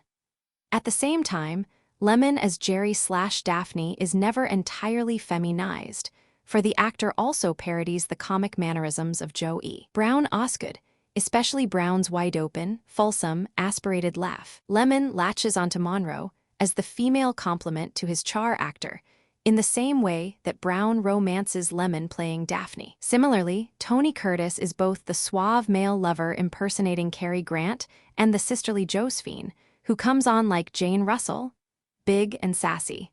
The short bellboy calls him Slasher. Curtis as Joe restrains Jerry's predatory eyeing of Sugar, just as Russell as Dorothy in Gentlemen Prefer Blondes tries to tone down Lorelai's vulgar appraisal of men. That Sugar's experience parallels Joe's and Jerry's is made explicit when she speaks to Joe's female half, Josephine, explaining that she is running away from male bands, particularly male saxophone players, like Joe, who have exploited and rejected her. Running Wild, her first song, provides much of the momentum for the film's train sequence. Sugar strums her ukulele and steps in circular yet forward fashion down the aisle in imitation of the locomotive's spinning wheels, which the camera features periodically during the train trip. When the music stops, the bandleader in persona Tians/Repetitions 179 notices bullet holes in what Jerry calls his bull fiddle, so that the reasons for his running are recalled. When Sugar's liquor flask falls to the floor, Jerry covers for her, as he has always done for his arch-male, chauvinist partner when Joe was in a jam with a woman. But Jerry, as Daphne, also acts like one woman protecting another, just as Joe, as Josephine, will later act as Sugar's female confidante, advising her that no man, not even himself, is worth her suffering. Later, Sugar will adopt many of Joe's lines when presenting herself as a debutante suitable for marriage to his mock-up of a millionaire, going after him with an assurance she has never expressed before. Indeed, the film is full of these repetitions and reversals of behavior, in which males and females impersonate each other and identify with male and female experiences without either sex becoming dominant. Some Like It Hot presents a world of comic dualism in which Monroe's persona of the dumb blonde is acknowledged but also displaced, since it is Jerry as the blonde Daphne who wins the millionaire, while Sugar settles for the reality of poor Joe. There is a sadness in Sugar. She calls it being blue, and a neurotic quality. She drinks too much and frets over the repetitiveness of her experience that distinguishes her from Lorelei, Pola, and Monroe's other female impersonations. Like Elsie and Cheery, Sugar seems older than Monroe's previous blondes. Disheartened by male duplicity, she is determined not to make the same mistakes again. You fall for them and you love them. You think it's going to be the biggest thing since the Graf Zeppelin. And the next thing you know, they're borrowing money from you and spending it on other dames and betting the horses. Then one morning you wake up and the saxophone is gone and the guy is gone, and all that's left behind is a pair of old socks and a tube of toothpaste, all squeezed out. So you pull yourself together and you go on to the next job and the next saxophone player, and it's the same thing all over again. See what I mean? Not very bright. I can tell you one thing. It's not going to happen to me again. Ever. Of course, she has perfectly described Joe and the way he has depleted women like Sugar. Monroe delivers these lines with as much disappointment in herself as in the men who have exploited her. Bitterness is mixed with self-criticism, as she catches the recurring rhythm of her experience in persona Tions/repetit Ions 180, in a voice tinged with fatigue, but finally buttressed with determination and a reserve of energy. Like Monroe herself, Sugar seems an excellent candidate for psychotherapy, caught in her own contradictions and repetitions, a helpless person bent on helping herself. Somehow the actress manages to speak with a voice that is an admixture of experience and injured innocence. Although certain lines qualify Sugar as a dumb blonde, she is aware of her limitations and has a self-consciousness that suggests some maturity. Indeed, the brilliance of Wilder and Diamond's dialogue is that it encompasses Sugar's paradoxical appeal so simply, directly, and believe ably. Of male saxophone players, Sugar remarks, "I don't know what it is, but they just curdle me. All they have to do is play 8 bars of Come to Me, My Melancholy Baby, and my spine turns to custard, and I get goosepimply all over, and I come to them." Monroe manages to be at once ignorant, helpless, sad, resigned, and sexually suggestive by mixing her matter-of-fact delivery with a chronic plaintiveness that is somehow not tiresome but attractive. There is nothing put on about her speech. She keeps just enough lilt in her voice to suggest vitality when saying how depressed she gets over her compulsiveness, and then hits her head as if either to knock some sense into it or to chastise herself. However one interprets her gesture, her whole stance in the scene in the ladies' washroom reveals an avowal of her limitations. In The 7-Year Itch, the girl also frankly confesses that she gets goosepimply all over, but she lacks Sugar's sense of having been abused. The girl is not dissatisfied with her toothpaste commercial, and she does not feel squeezed out like the tube of toothpaste left behind by Sugar's lovers. For Sugar, Joe, and Jerry, Florida is, in a way, the end of the line. They are all trying to escape former selves and all trying to fashion lives that will not simply repeat past mistakes. Even Osgood, romancing Daphne, is seeking a marriage partner who will finally bring an end to his long string of divorces. For Joe and Jerry, a repetition of the past would literally mean death. Sugar, on the other hand, senses she'll experience a psychic death, a further diminution of her person if she continues to work for male bands. Yet it is 2 men impersonating women who, in effect, save her from herself, just as she, in a sense, rescues them from the destructive aspects of their maleness, of the murderously masculine world epitomized by the gangsters. Joe, as Josephine, tries to dissuade Sugar from joining the drinking party in Jerry/Daphne's train berth.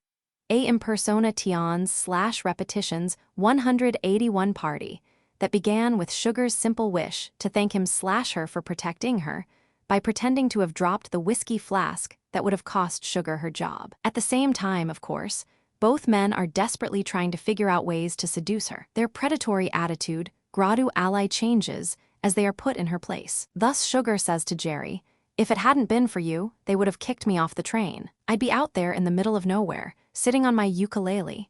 To which he replies, "It must be freezing outside when I think of you and your poor ukulele."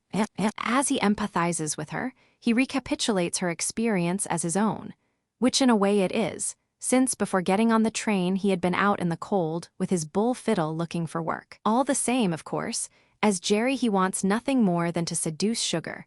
Reason enough not to want her out in the cold. Brandon French terms some like it hot, a good-natured dream of sexuality, as a sliding scale from male to female.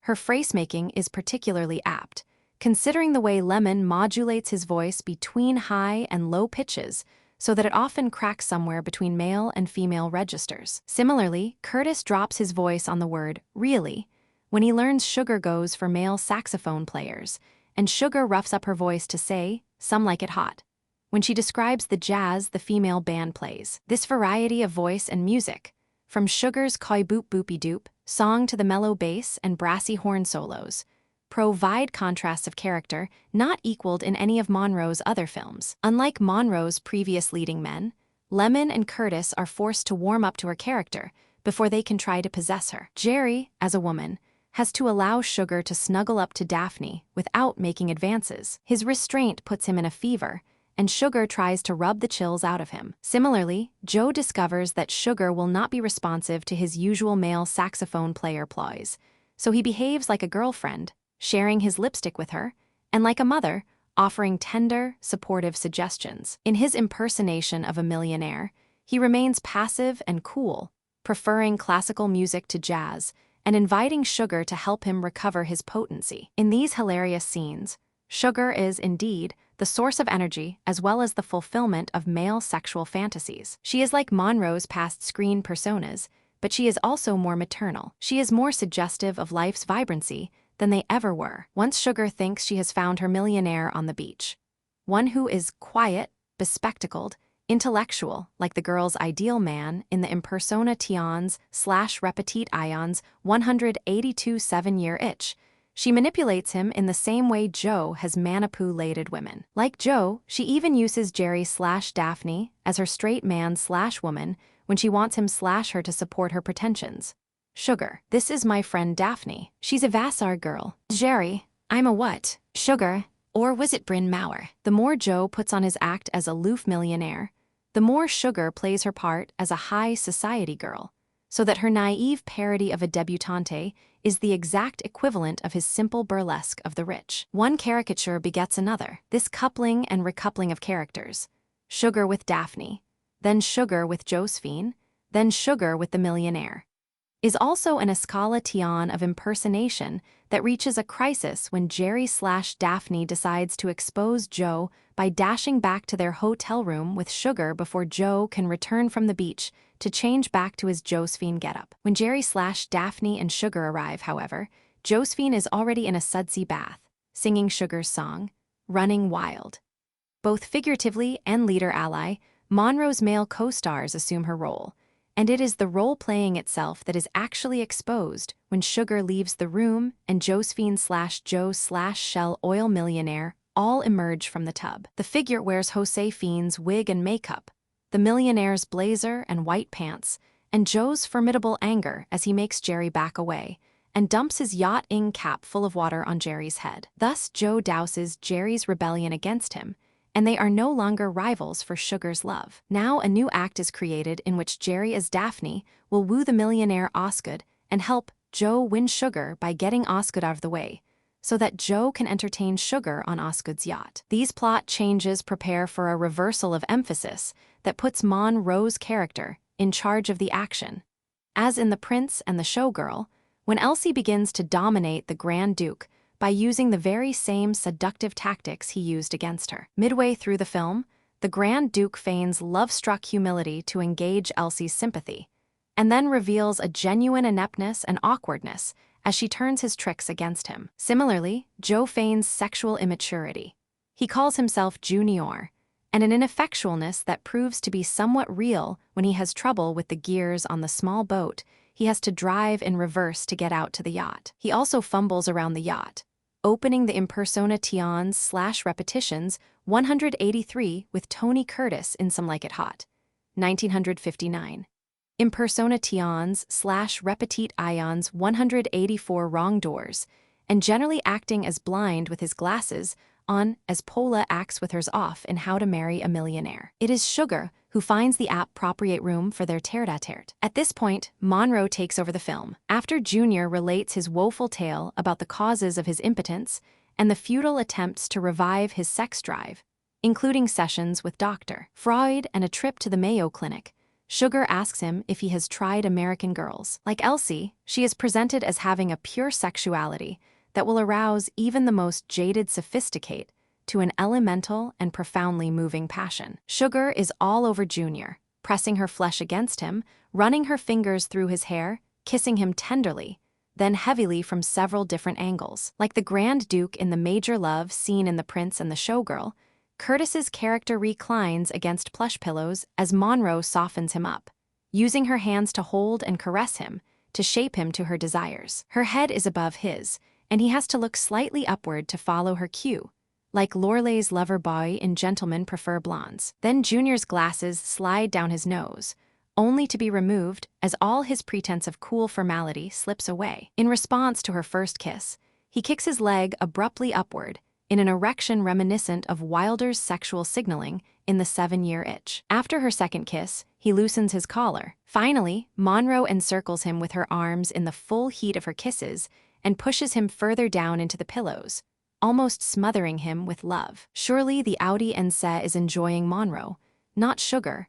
At this point, though the actress does nothing out of character, it is just that scenes like this one, and like Diamonds Are a Girl's Best Friend, have a fulsome quality not strictly necessary for the development of Sugar's or Lorelai's personalities. That Curtis continues to parody Carrie, Grant only adds to the audience's awareness that its enjoyment of movie stars and movies is being played with here, specifically those films in which Grant is not the pursuer but the pursued. Wilder swish pans to scenes of Daphne and Osgood dancing, the lead switching between them, in a perfect matchup with Joe and Sugar, who have also alternated in their pursuit of each other. In fact, Osgood and Daphne bring together the dominant and recessive traits continually changed between the main characters in this film, so that male and female qualities are as inseparable as the dance itself. One scene naturally leads into another, as sexuality is portrayed as an endlessly variable dance. Impersonations/repetitions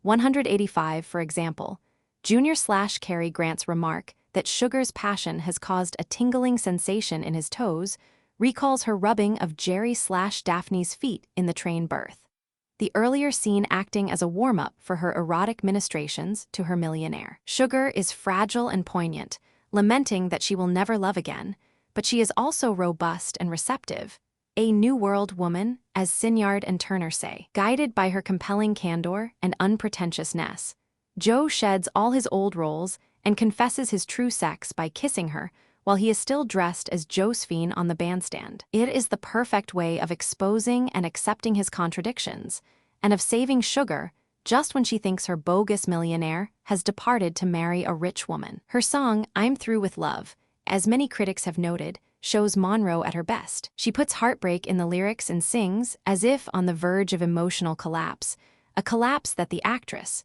in weak physical and emotional health throughout the shooting of the film, undoubtedly felt for both herself and for Sugar, who is the last of the four main characters to reach the small boat that will take them to Osgood's yacht. Osgood has been married 12 or 13 times. He's not sure, his mother keeps count, so he has been even more disappointed by women than Sugar has been by the saxophone players in 6 male bands. When Osgood refuses to be dismayed by Jerry's sudden revelation that he is a man and contentedly offers the closing line of the film, "Nobody's perfect," he might as well be speaking for everyone in the boat, especially Sugar, who accepts her lover faults and all. It is amusing and appropriate that Osgood, the character with the biggest mouth, should have the last word. He speaks for a generosity of temperament that is immensely tolerant of a farcical world. His words arise naturally out of Some Like It Hot's good humor, in which no one is truly demeaned, least of all Monroe, though everyone is shown to have limitations. No one can perform as Monroe's superior for very long in this film, and without her, it is hard to see how it could have such drive. Take, for example, her certainty that she is inspiriting when she reacts to Junior's description of the impact of her kiss. "It's like smoking without inhaling," he says regretfully. "So inhale," she urges him as she bestows on him another kiss. The utter relaxation of her voice and the ease with which she commands him to let go of all inhibitions are inimitable. As Wilder said after Monroe's death, a whole category of films has been lost with her gone. This is not to minimize the astute performances of the impersonation/repetit ions 186 others actors, especially Jack Lemmon, whose versatility and voice and gesture are unmatched. But Monroe is the model for Jerry and Joe. She arouses the action. The steam has to shoot out at her. Filming of Some Like It Hot ended on November 6, 1958, and Wilder held a dinner party to celebrate. Monroe was not invited. He had been cautious with the press during filming, but shortly afterwards, he expressed his disgust with her. She had seldom worked a full day, and because of her, the production had gone several weeks past its scheduled end, exceeding its budget by about $500,000. Wilder took his revenge with a series of sarcastic statements. He was the only director who dared to cast her in 2 of his films. The Screen Directors Guild should honor him with a Purple Heart. His appetite was improving, and he no longer suffered from the back pain that plagued him throughout the filming. His insomnia had vanished, and he could now look at his wife without wanting to hit her because she's a woman. He was too old and too rich to have to undergo the ordeal of directing Monroe again. 2 years later, there would be something like a public reconciliation between Wilder and Monroe, but immediately after finishing the film, both of them were enraged. Arthur Miller felt called upon not to mediate, as he done with all Ivier, but to support his wife in a series of vehement telegrams. Miller noted the director had been informed by Monroe's physician that she could not work a full day because of a pregnancy that she learned about when starting the movie, and he implied that Wilder was to blame for Monroe's second miscarriage, which began 12 hours after the last shooting day, in November. She had begun the picture with a throat infection so serious that a specialist forbade her to work at all until it was cured. But she continued to work out of a sense of responsibility. Now that the picture was going to be such a success, in large part because of her performance, Wilder's attack was contemptible, and he was an unjust man and a cruel one. Wilder sent a telegram replying that reports of Monroe's conduct would have been twice as vicious had he not spoken up, and while he was very sorry about her miscarriage, he rejected the implication that overwork or inconsiderate treatment by me or anyone else associated with the production was in any way responsible for it. The fact is that the company pampered her, coddled her, and acceded to all her whims. He insisted on Monroe's inconsiderateness and pointed out her inability to understand anyone else's problems. The cast and crew, he asserted, impersonation/repetitions 187 would testify to her overwhelming lack of popularity. And then, in a covert reference to her heavy drinking from a thermos of vodka and orange juice on the set, he closed his telegram by suggesting that if you had been subjected to all the indignities I was, you would have thrown her out on her can, thermos, bottle, and all. Miller followed up with one more telegram defending Monroe's admittedly shaky discipline. He suggested that Wilder was riled by her unwillingness to be obedient, and that gifted actors who were doing their best ought to be allowed to take their own route to an extraordinary performance. Having defended Monroe as both his wife and a great artist, Miller then withdrew from the argument. Wilder sent a final facetious apology, offering to acknowledge that good wife Marilyn is a unique personality, and I am the Beast of Belson, but in the immortal words of Joe E. Brown, quote, "Nobody is perfect," end quote. Wilder's humor barely masked the almost insane anger generated on the set of Some Like It Hot, an anger that Miller may also have experienced. According to Giles, Wilder witnessed one of Miller's killing glances at Monroe and wondered if perhaps Arthur didn't dislike Marilyn more than he did. The director's reference to the concentration camp, Belsen, recalls Curtis's comment about how kissing Monroe was like kissing Hitler. In response to an assistant director who knocked on her dressing room door to tell her that cast and crew were ready for her, Monroe screamed, "Fuck you," and went on reading from Tom Paine's The Rights of Man. Later, Wilder made a joke of this, too, saying, "Maybe she doesn't consider that directors and assistant directors have rights. Or maybe she doesn't consider us men." Although Monroe's next film, Let's Make Love, had almost a calming effect on her, it was an anomaly in what was otherwise a steady escalation of anger that most likely had been suppressed or displaced in earlier stages of her career by periods of depression. She was always capable of making remarkably swift transitions from fury to joy, or to a variety of emotions between those extremes. But displays of anger multiplied in her last years. On the advice of her psychiatrist, she called Wilder to reconcile their differences. Audrey, the director's wife, answered the call and said her husband was not at home. Monroe, stammering slightly, decided to speak with her. The tense actress struggled to express her feelings. After on a few inconsequential words, she lost control and began screaming, denouncing the director, in his wife's words, as the worst son of a bitch who ever lived.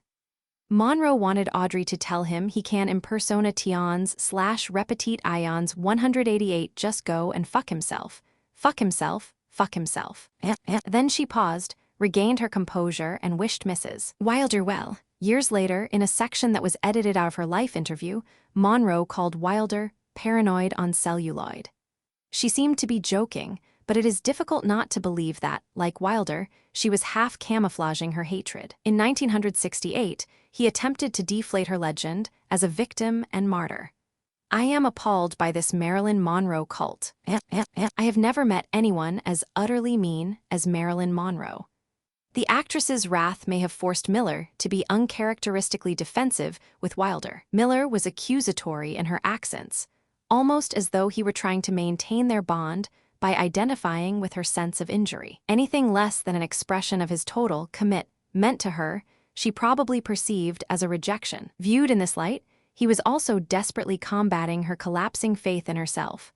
All she seemed to have left was her fight with others. Roston recalled that during this period, she was much taken with the hero of Joyce Carey's novel Mr. Johnson, who represented to her the spirit of innocence killed by the bad guys.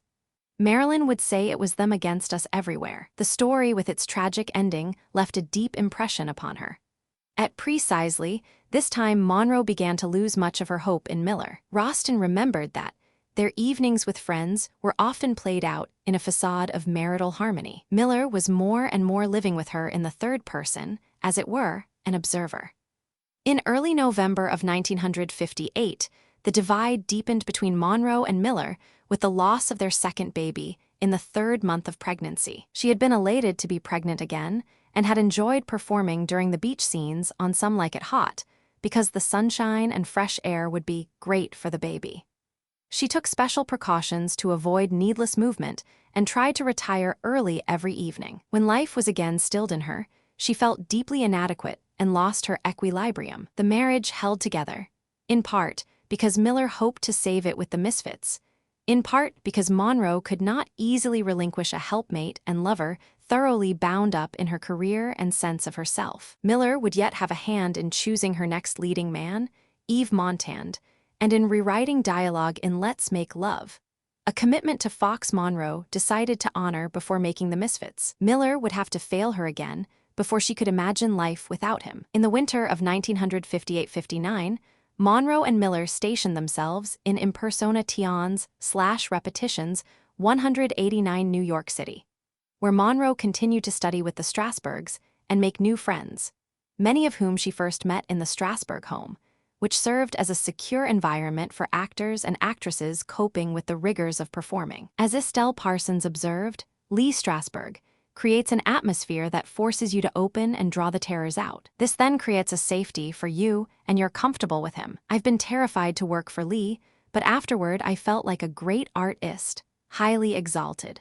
There is no question that Monroe shared this faith in the way Strasberg could father talent, and so she communed with people in the same orbit of expectation. A new friend she made at the Strasbergs was to become one of her dearest companions in her last years. Listening to Ralph Roberts speak reverently about her and catching the light in his eyes as he described their first meeting is to capture the affectionate exuberance he and other friends often absorbed from Monroe's presence. Even before he knew exactly who it was he was meeting at the Strasbergs, he was taken with her glow. If she had felt used up after the loss of her second baby, her recuperative powers were awesome.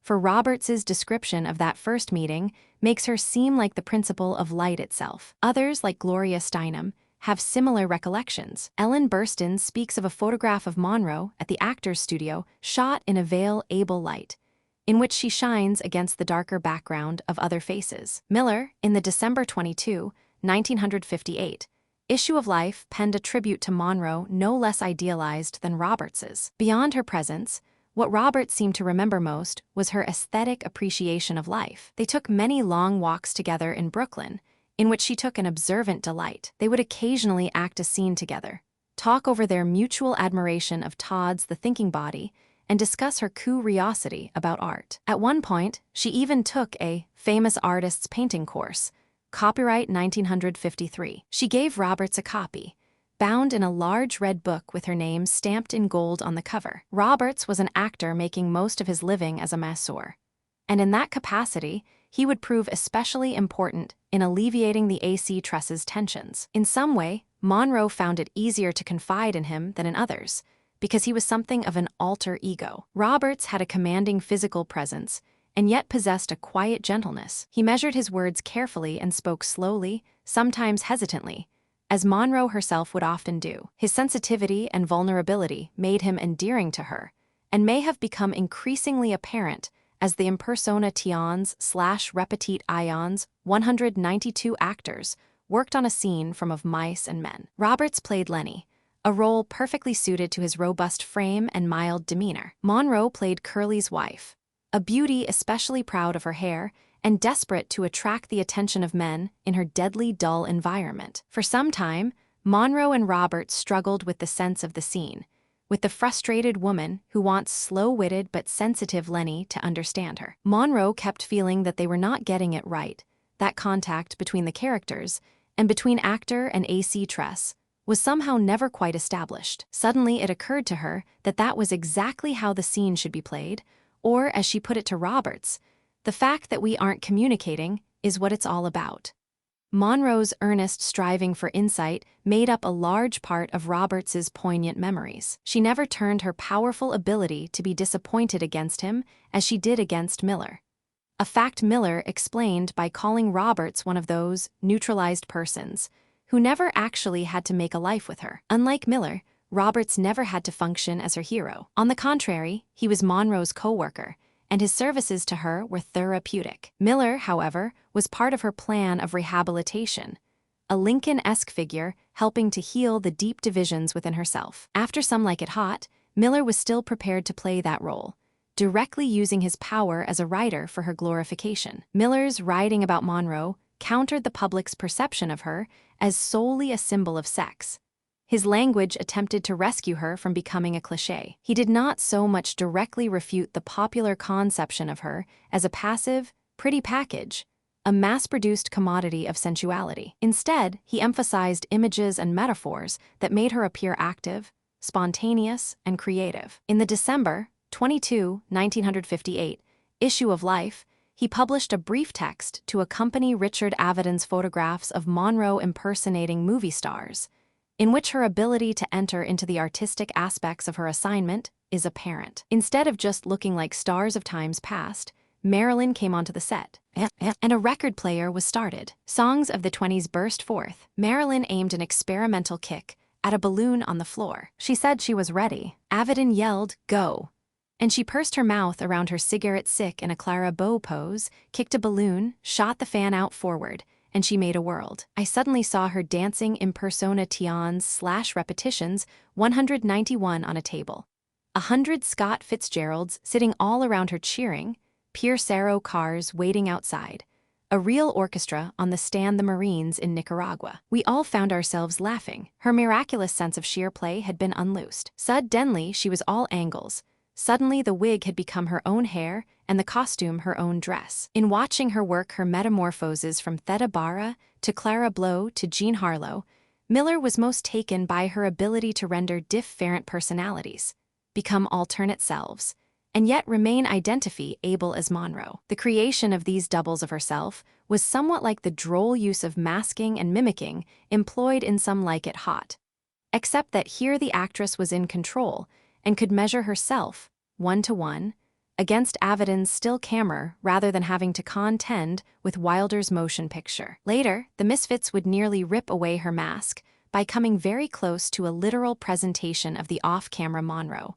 who had no one to mimic but herself. Miller continued to work on the draft of the Misfits through the months of 1959. Monroe hardly seemed heartened by her success in Some Like It Hot. The film became an almost instant popular and critical favorite, and she looked magnificent at the premiere on March 29. But in the lobby of the Loew's Capitol Theater on Broadway, she spoke with her childhood stammer and seemed to lose control over her public persona. In May, she was gratified to receive the David di Donatello statuette from Italy and a Crystal Star from the French film industry for her performance in The Prince and the Showgirl. In June, she underwent surgery meant to facilitate another pregnancy, but that summer was a considerable strain for her and Miller, and the last half of the year was spent with no great purpose in mind. In the winter of 1959-60, as she approached the filming of Let's Make Love, Monroe roused herself in the company of her co-star Yves Montand and his wife,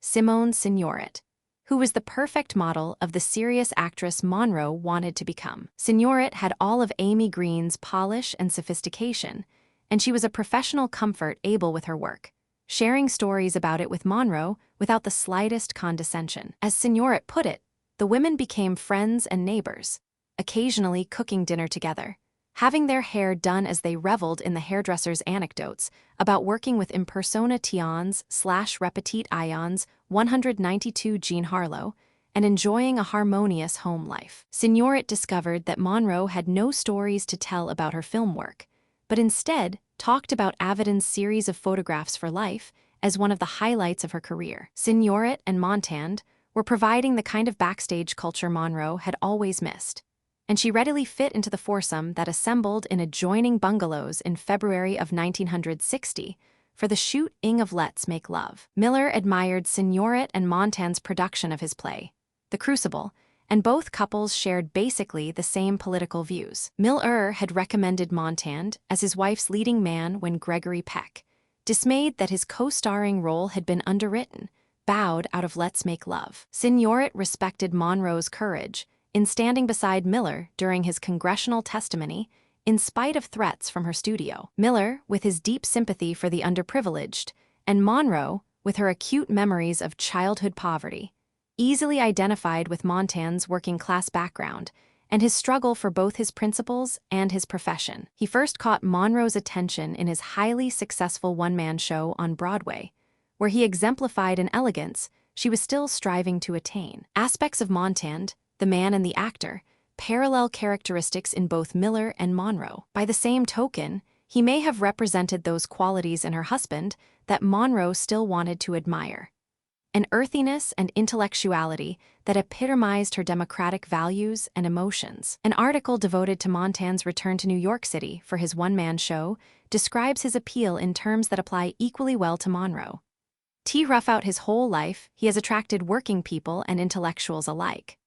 As Sidney Skalski, who spent several evenings with Signoret and Monroe, saw it, Miller got stuck in the humiliating process of rewriting a poor script according to the producer's deadlines. While Miller's stature was shrinking, Montand's was growing in Marilyn's eyes. And ironically, Montand was drawing Marilyn closer to him by leaning on her for assistance with his English, that she could offer him help, and that he sought her assistance so openly and unaffectedly was particularly gratifying, perhaps reminding her of the time when Miller had relied heavily on her. An affair between Montand and Monroe began in earnest after a mid-March break in shooting caused by an actor's strike. Miller decided to take advantage of the interval in the production to travel to Ireland to impersonation/repetitions 193, consult with John Huston about the script for The Misfits, and to visit locations in Nevada that would be used for the film. Shortly thereafter, Signoret was called to Europe to fulfill a professional commitment. In early June,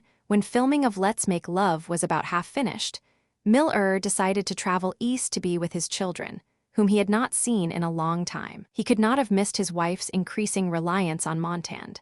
And although Miller's ostensible reasons for leaving her were good ones, it is difficult not to suppose that he was, in some sense, clearing out, making it easier for them to have each other if that was their wish. According to Montand, the affair began when he was saying good night to Monroe in her bungalow. He bent down to kiss her on the cheek, her head turned, and his lips went wild. It was wonderful, he told his biographers. I was half stunned, stammering, and full of guilt, but unable to resist an involvement not with a needy woman, but a confident one. He remembered her laugh. Marilyn's laugh was something, he emphasized. She had a kind of peasant quality that appealed to him. It was not her glamour that attracted him.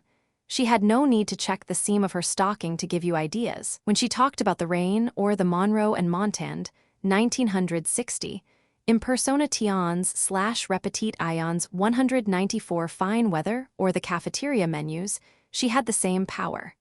She had a godlike inner light, he recalled, a light beyond the control of those it burns in. Arthur Miller had said as much in his life tribute to Monroe, and if he was not exactly abdicating his responsibility to keep her intact, he seemed to be confessing his helplessness. Or was his departure an act of selflessness, a giving in to his recognition, expressed to Fred Giles, that Montand made Monroe happy? This was not Monroe's interpretation. She believed her husband abandoned her, and she needed the passionate liaison with Montand to survive, especially since she had begun to criticize Paula Strasberg for paying too much attention to her daughter, Susan. Monroe called in Dr. Ralph Greenson, a close associate of Anna Freud's and a friend of Marion Chris's. Greenson listened to Monroe's complaints and found himself playing the role of supportive acting coach. Although Monroe wanted to go straight on the couch for a session of Freudian therapy, the psychiatrist decided upon a less intense inquiry into the facts of her day-to-day life. Greenson seemed to realize that Monroe was not prepared for treatment that forced her to examine her own motivations. She preferred to find fault in others, in particular her husband, who she termed cold and unresponsive to her problems, attracted to other women, and dominated by his mother. She attacked Miller with venomous resentment, pointing out that he neglected his father and was not nice to his children. Greenson was not to believe Miller's side of things. Monroe cautioned, but when the psychiatrist did meet her husband, he saw Miller as a father figure, rapidly coming to the end of his rope. Greenson advised Miller to give his wife unconditional love. She could accept nothing less. Greenson believed Miller genuinely wanted to help Monroe, but was not able to control an anger that expressed itself as rejection of his wife. Greenson himself would eventually come under similar strains, as the actress demanded his undivided attention and sympathy. No one man, it seems, could satisfy her, since she was looking for an idealized father figure who could be all things to her. In her few remaining years, Monroe would revel in a pattern of promiscuity that suggests lack of sexual fulfillment and preference for a succession of men who might momentarily serve as substitutes for the love-ing relationship she could not sustain with Miller. As parts of her past were revealed in sessions with Greenson, she came to dwell more and impersonations/repetitions 195 more on the image of herself as an orphan and waif, and Greenson had to perform the exhausting role of healing father. According to Miller in Time Bends, it was initially Ben Hecht who encouraged and, in a sense, fathered Monroe's inclination to cast herself as a waif. And yet, Miller also writes that Monroe could enter a room and spot anyone who had grown up an orphan. As so often in Monroe's biography, the line between her life and her role-playing could not be precisely demarcated. Similarly, how seriously to take the affair with Montand is open to question. Donald Spoto, for example, disputes the standard account that has Monroe deeply in love with her co-star. His Monroe remains more in control of her feelings than in other persuasive accounts, like Barbara Leaming's, and regards the affair as not much more than, well, an affair blown up by her studio to generate some excitement about a weak movie. At any rate, her involvement with Montand seemed more fulfilling than their work on the picture. From the first day's rushes, she knew Let's Make Love was not going well, and she complained to Greenson that she did not like her part. The pedestrian script did nothing to test her talents or to enlarge her screen persona, for Amanda Dell is a shadow of Monroe's full self, a cloying cliché all sweetness and light. Like most of her films, Let's Make Love lags behind Monroe's off-screen self. In Some Like It Hot, for example, Sugar was 25, while Monroe was 32. In Let's Make Love, Amanda attends classes at night to get a high school diploma and to learn what people are referring to. Monroe took extension courses at UCLA several years earlier. In the first stages of her career, she deliberately shaved a few years off her age, but by 1959, on a trip promoting Some Like It Hot, she emphasized her maturity. Although the press still used her lines as jokes. A charging pitchman, Marilyn tells Chicago reporters, "I'm a big girl now, I'm 32. As newsmen looked puzzled, she said she meant years old." Let's Make Love sentimentalizes Monroe's persona, without the calm, pensating humor and cynicism of Some Like It Hot. As Amanda Dell, Monroe has little to play against, and her voice flattens out. Her gestures and facial expressions, except in her songs, have very little range, and she comes remarkably close to seeming dull. Monroe's face never kindles with the sudden joy she shows in Some Like It Hot after Daphne claims the whiskey flask. Sugar beams with the glee of a child who has been spared a spanking, or of a kid who has found a pal who will stick up for her. Her face vibrates with happiness. The emotion suffuses her skin with highlights. In Let's Make Love, Amanda's face is pasty by comparison. In Persona Tions / Repetit Ions 196 Monroe worked hard at getting her routines in Let's Make Love right, and her professionalism is evident. But the musical sequences do not advance the action or deepen her character as they do in Some Like It Hot. Instead, there are weak echoes of her earlier production numbers. My Heart Belongs to Daddy is comparable to Diamonds Are a Girl's Best Friend. She uses the same finger motion to call men to her in both scenes, and there is the sexual wink, the hip swing, and allied maneuvers that are meant to evoke the ambience of a Marilyn Monroe film. She is all persona here, an impersonation of an impersonation revolving around itself, just as Monroe swings and circles around a small, dimly lit stage that closes her in. The sets, the acting, the direction, all are on a diminutive, redundant scale. Monten's acting, unfortunately, is no help to her. As the billionaire Jean-Marc Clement pursuing Amanda Dell, loving her for her freshness and her ability to forget herself, he is stiff and awkward. He is supposed to be, so that Amanda's motility will be especially striking. But Montan has none of the charming clumsiness that Cary Grant suavely insinuates into similar roles. It was Montan's first part in an American film. His poor English made him uncomfortable, and he may not have fully grasped the comic tradition out of which the screenplay developed. Off-screen, Monroe was usually docile in Montan's presence, and on screen she is easily mollified when she discovers that his character has deceived her. True, it is part of Monroe's persona to behave generously, but there is some grit in Cherie, Elsie, and Sugar. They do not like to be pushed around. Amanda's resistance is exceedingly brief. She is the equal of her predecessors only in those scenes where she exhibits the poise of a mature woman dedicated to her craft. And if she is sometimes naive, dumb seems too harsh a word to use for a character with her keen sensibility. She is not foolish like Jean-Marc, Joe and Jerry, the Grand Duke, or Beau, all those men who blunder about in their masculine mania to have everything on their terms. Money doesn't mean anything to me.